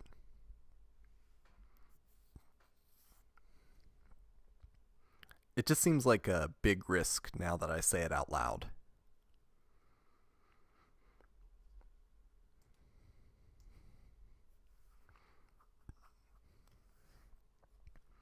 I can see this card falling like 1, 2, 3, 4, 5, or 6 tiers, depending on your particular preference.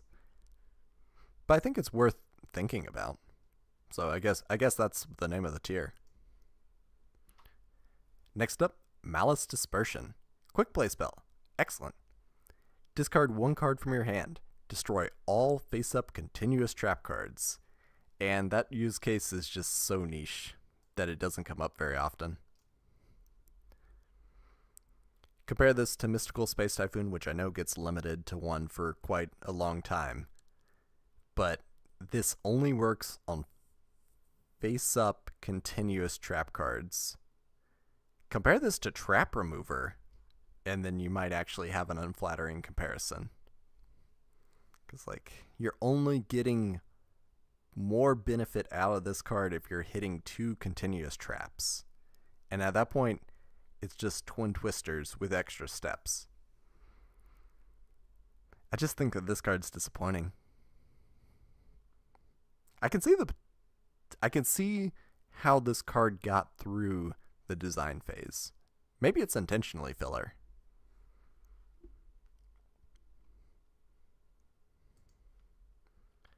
Next up, one of the very few artworks that I think that the TCG got the worst end when this card got censored. So Tragedy had a picture of a guillotine in the artwork. You know, that's a little bit objectionable. And then you get Tragedy in the TCG. And what were they thinking? I don't know. It just upsets me in a unique way. I guess it's like the implication of violence, or you got a spooky stalker. Maybe it's Nemesis behind her. And this is a reference to Resident Evil. It just is uncomfortable because it looks like it's an imminent assault, but she's reflexing in the wrong way. She's definitely reacting to something in front of her, and then something is also behind her. It's so ugly and uncomfortable to look at. Yeah. I got this card. Like, I want to say it's an ultra rare. I pulled this card when I was a kid. I just thought it was scary. It's even got the red moon in the back, like from Vampire Baby. And I don't know, maybe he's supposed to be like Freddy Krueger with, slight talons and, I don't know. Freddy Krueger, maybe, yeah, exactly. Axe Hand MX6.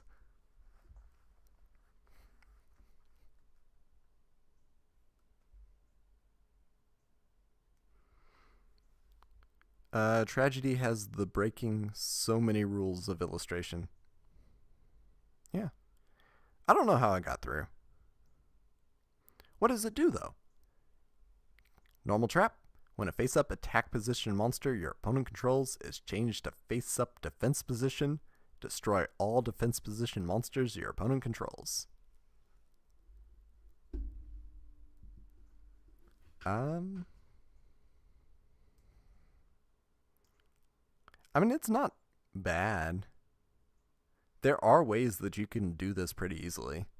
You activate level limit area B, you shift everything into defense position, you trigger your Tragedy, and it's like an asymmetric board wipe. That's not bad.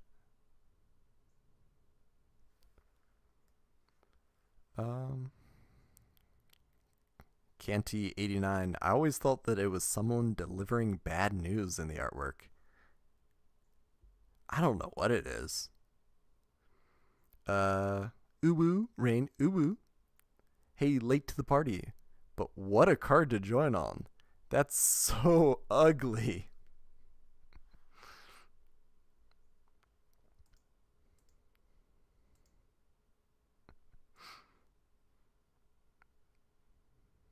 Yeah, what a card.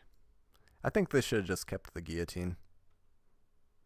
I think it's a different sort of implied violence, and that's what makes it uncomfortable to me. I think the card's pretty decent, though. Maybe even put it on good on release. Next up, Divine Wrath. Counter trap. When a monster effect is activated, it doesn't care where it is. It's like, I guess you could stop hand traps with this. Discard one card, negate the activation, and if you do, destroy that monster. Oh, it does destroy, though. That is a little bit worse. Discard's expensive. Counter trap, that's difficult to use. There's like one deck that can sort of use counter traps in the metagame. I don't know. I think its effect is really strong.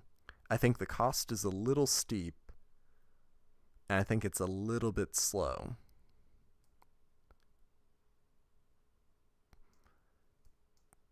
But maybe you still go with it.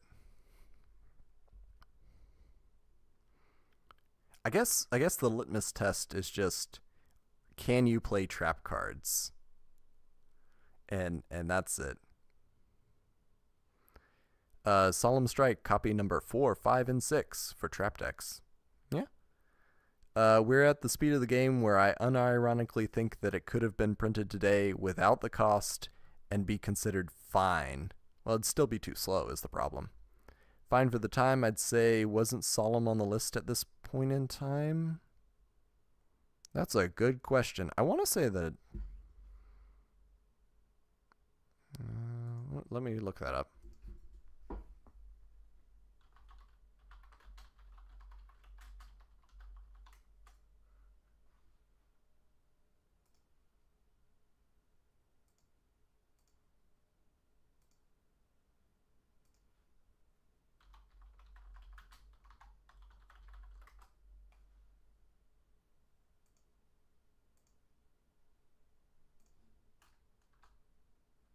Oh, there's no... What?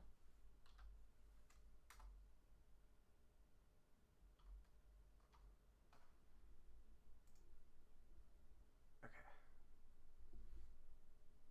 Yeah. Okay, so Solemn only got limited in September of 2009. So yes, you have 3 copies of Solemn Judgment until then. So yeah. I think we're just going to keep it here.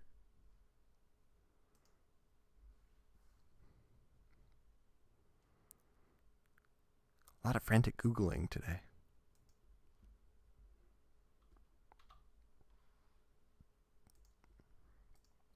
Next up, Xing Jin Hu. And this card has a little bit of a backstory. Like, oh, what is this thing? I got this, I think it's in like the water structure deck maybe, is where I pulled it. This card is a reference to the season 0 of the anime / manga, the part that wasn't regionalized, and it is the pot or the container that holds the dragon game, and the dragon game is basically Mahjong. And I think that's a little cool. One of the few cards that's got a Mandarin pronunciation, and I think that's weird. Continuous Trap. Activate by selecting 2 set speller traps on the field. These selected speller traps cannot be activated.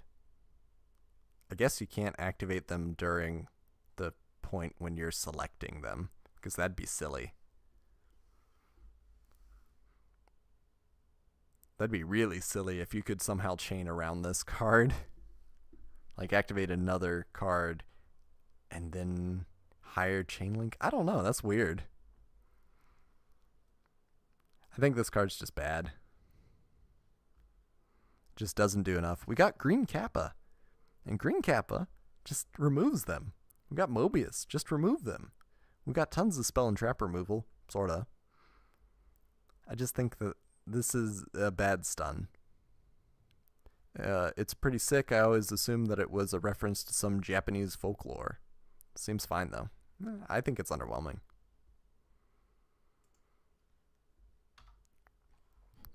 Next up, Rare Metal Morph.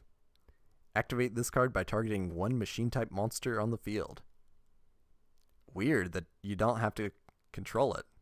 It's just on the field in general. It gains 500 attack. Once, negate a spell effect that targets that monster. Not once per turn, just once.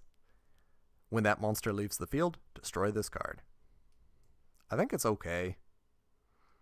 I think it gives you a little bit of protection against spells, and I think that's okay.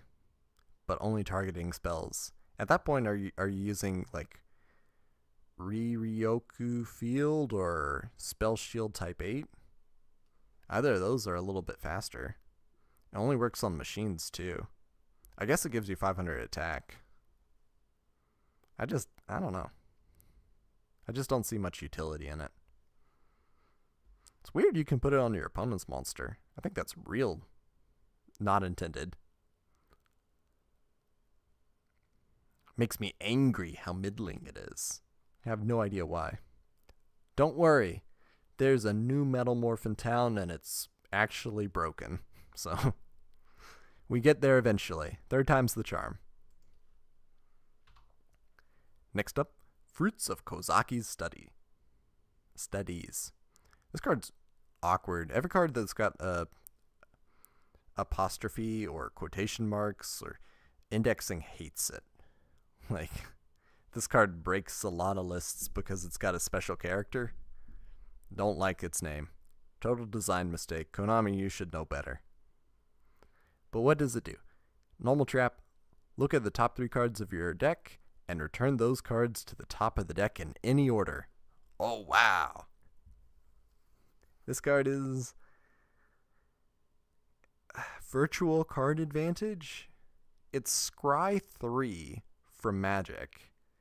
Scry 3 is, 1 mana and a card, maybe. I just don't see it as being terribly useful. It's not even Scry 3. Scry, you can get them out of the way. It's similar, but not quite the same. I just think it's nowhere near running as a card. I mean, cards are just worth way more in Yu-Gi-Oh! Than they are in Magic. Also, they took Kozaki's horns. So sad. Should have been draw 1. Oh man, that'd be crazy. If you got to look at the top 3 cards of your deck, rearrange them, and then draw a card on top of that, it'd just be power creeping Jar of Greed, and Legacy of Yatagarasu, and a whole bunch of other cards. By the way, those cards, totally the reason why Makyura the Destructor can never come back in its original form. Just makes Exodia decks super consistent, but we do have counterplay for that. I don't know. We'll talk about logistics of Makyura later. This card's just sad. Next up, Mind Haxors. This is the worst name for a card. Pay 500 life points, look at your opponent's hand, and all set cards on the field. Interesting.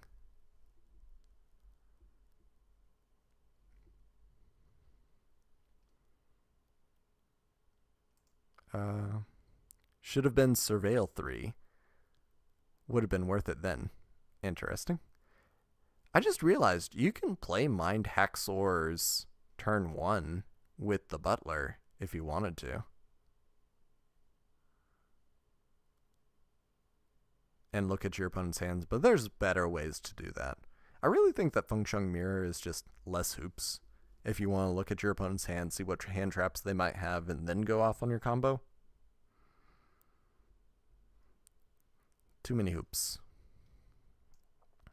Information is valuable, but not worth the whole card.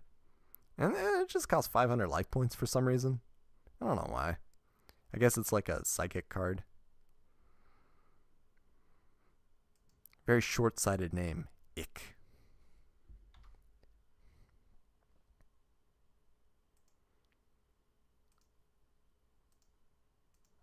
Let's go to docs. I gotta pull up the notes for this one.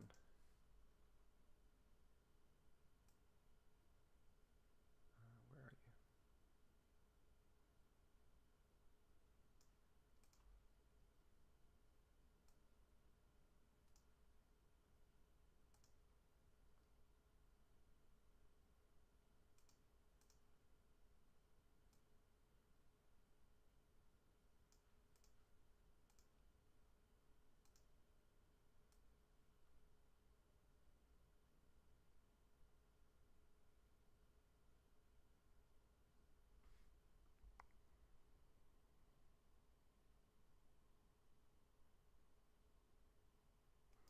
Okay. Furin Kazan is a crazy name. The reference is to an abbreviation of a historical quote which is based on Sun Tzu's The Art of War and may have inspired the song I'll Make a Man Out of You. This card gets really deep. It directly translates to wind, forest, fire, mountain. And I'm pretty sure that this is the character for forest. I'm reading the wrong part.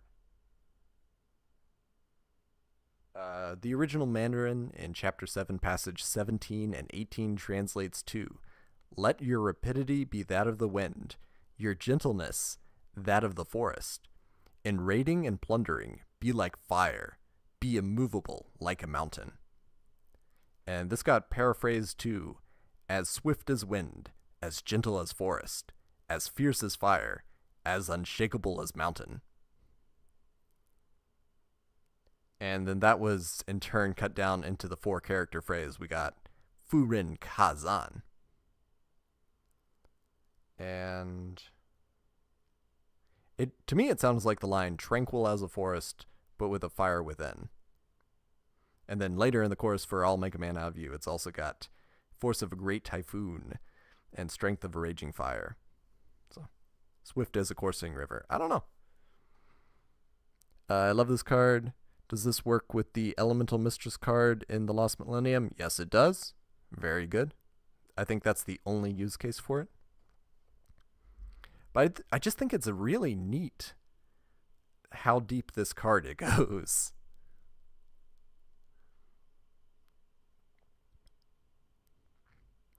The name's really cool.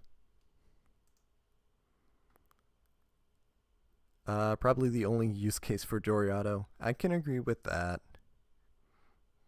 I still like it. I'm still going to try it. The other thing is you can use Electrum with it. Like Elemental Hero Electrum is also treated as all those attributes. Yeah. It's just a really cool card. And the lore, it gets even deeper. Like, what does the card actually do? Normal trap. While there are face-up wind, water, fire, and earth monsters on the field, apply one of these effects.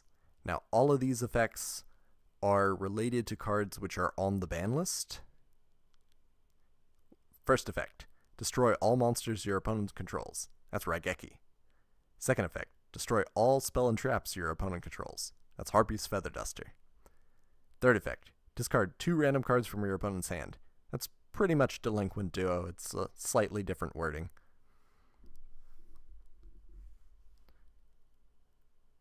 And then the last one, draw 2 cards. That's Pot of Greed. And if you meet the condition, you can activate multiple copies of the card in the same turn. It's really strong if you meet that condition. Huge Revolution uses this. Interesting. Yeah, it obviously gets a lot better when Harpie's Feather Duster, Raigeki, and Pot of Greed are banned. Oh, and Delinquent Duo. All 4 of these cards get banned at the same time. Well, not in the same list, but you get access to 4 different banned cards with this, potentially.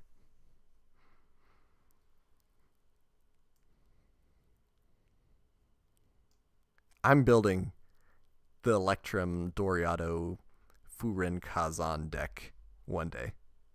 And we'll see how it turns out. Next up, Chain Burst. Continuous trap. Each time a player activates a trap card, they take 1,000 damage immediately after it resolves. And that's this is Widespread Ruin, and it sort of combines both of the artworks, and I think that's really interesting. Like, the Japanese artwork is just the Claymore Mine, and the English artwork is just the explosion from the mind, and I like that. I think that part of the card is cool. And I think that there is something that you could, conceivably make your opponent take damage, but it just seems weak. It's underwhelming to me.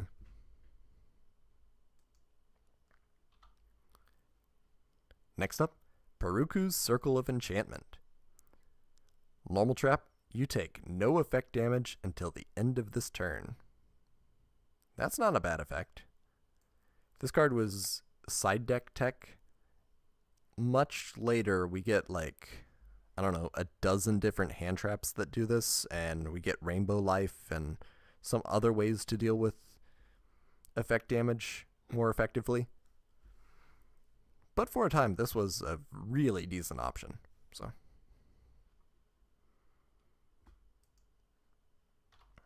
next up, we got the complement to Malice Dispersion. We got Spell Purification. Artwork's also really good on this. Normal Trap, discard 1 card from your hand, destroy all face-up continuous spell cards, and we put it right next to its friend.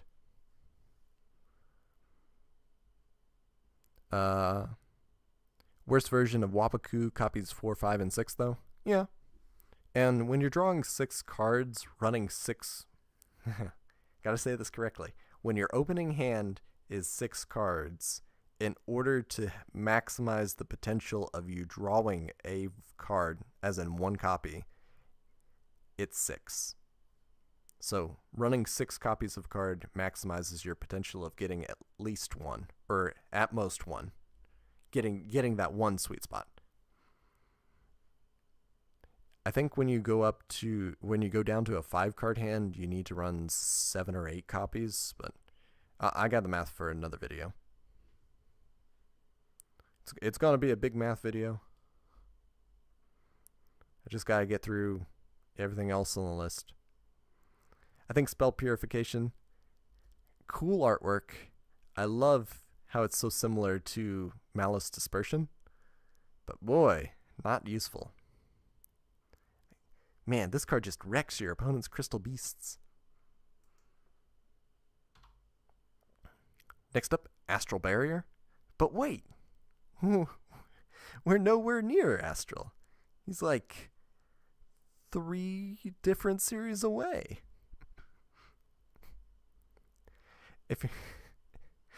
Continuous Trap. If your opponent's monster attacks a monster on your side of the field, you can make the attack a direct attack. So this is what is it? What is it? We saw a similar card that was a one-time use of this a couple sets ago. Absolute End. This is Absolute End.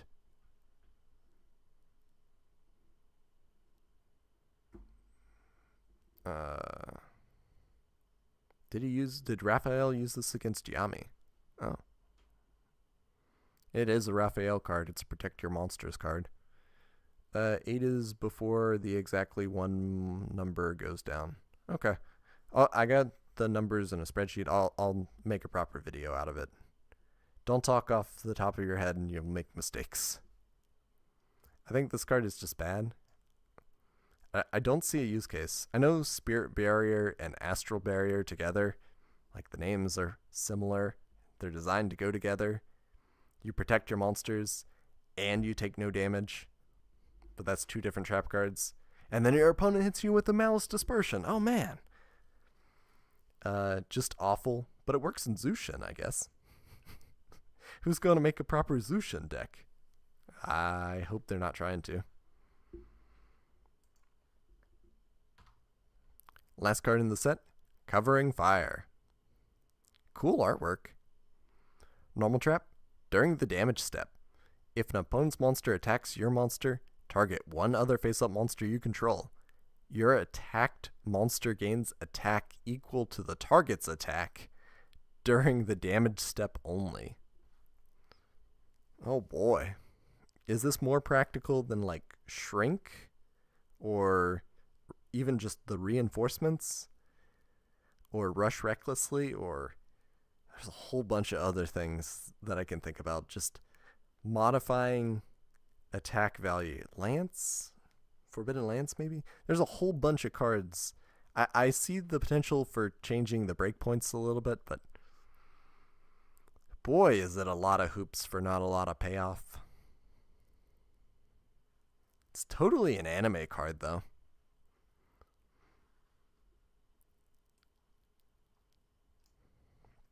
I think I've seen it somewhere, though. It just looks too familiar that I've seen it in a deck list, but I'm not sure where.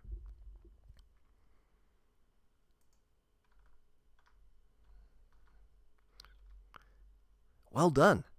Look, it's a set without a design mistake. Good job, Konami. All you did was release the most powerful card with Makyura the Destructor. The artwork makes Mechanical Chaser almost look cool. Gadgets were running it? Maybe? Gadgets were running every removal they can get their hands on. I know that. They're running 3 copies of Fissure and Smashing Ground and Lightning Storm and Hammer Shot and whatever they could get their hands on.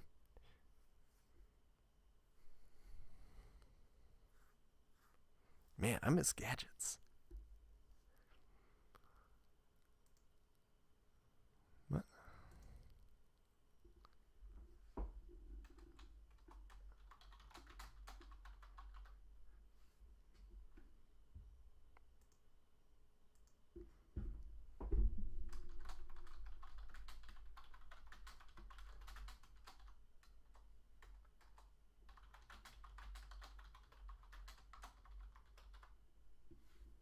Oh no, people are seeing my inability to spell. Firsthand, in real time.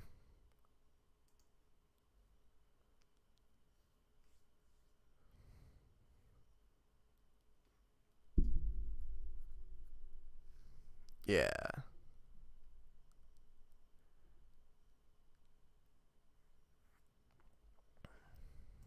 That's the end of the list for today. There's no in segment, so I'm just going to go ahead and say hopefully next week we're going to have a live event. It might be a little bit different. Fingers crossed. I got something in the pipeline. We're hoping next Saturday and possibly a little bit earlier to better accommodate the European audience. Gadgets ran 1 Hammer Shot and Smashing Ground because both were on at 1. Yeah. Hammer Shot got limited? Yeah. It was hilarious. They put Ultimate Offering in the same structure deck as the gadgets, though. The game used to be crazy. Removal's expensive. And just 1-for-1 removal. You have the luxury of going 1-for-1 when your cards self-recruit, is the thing with the gadgets. Gadget Beat was great. I miss gadgets. I miss gadgets. I miss the formats which supported gadgets and gadgets being powerful in those formats. I guess that's a different statement altogether.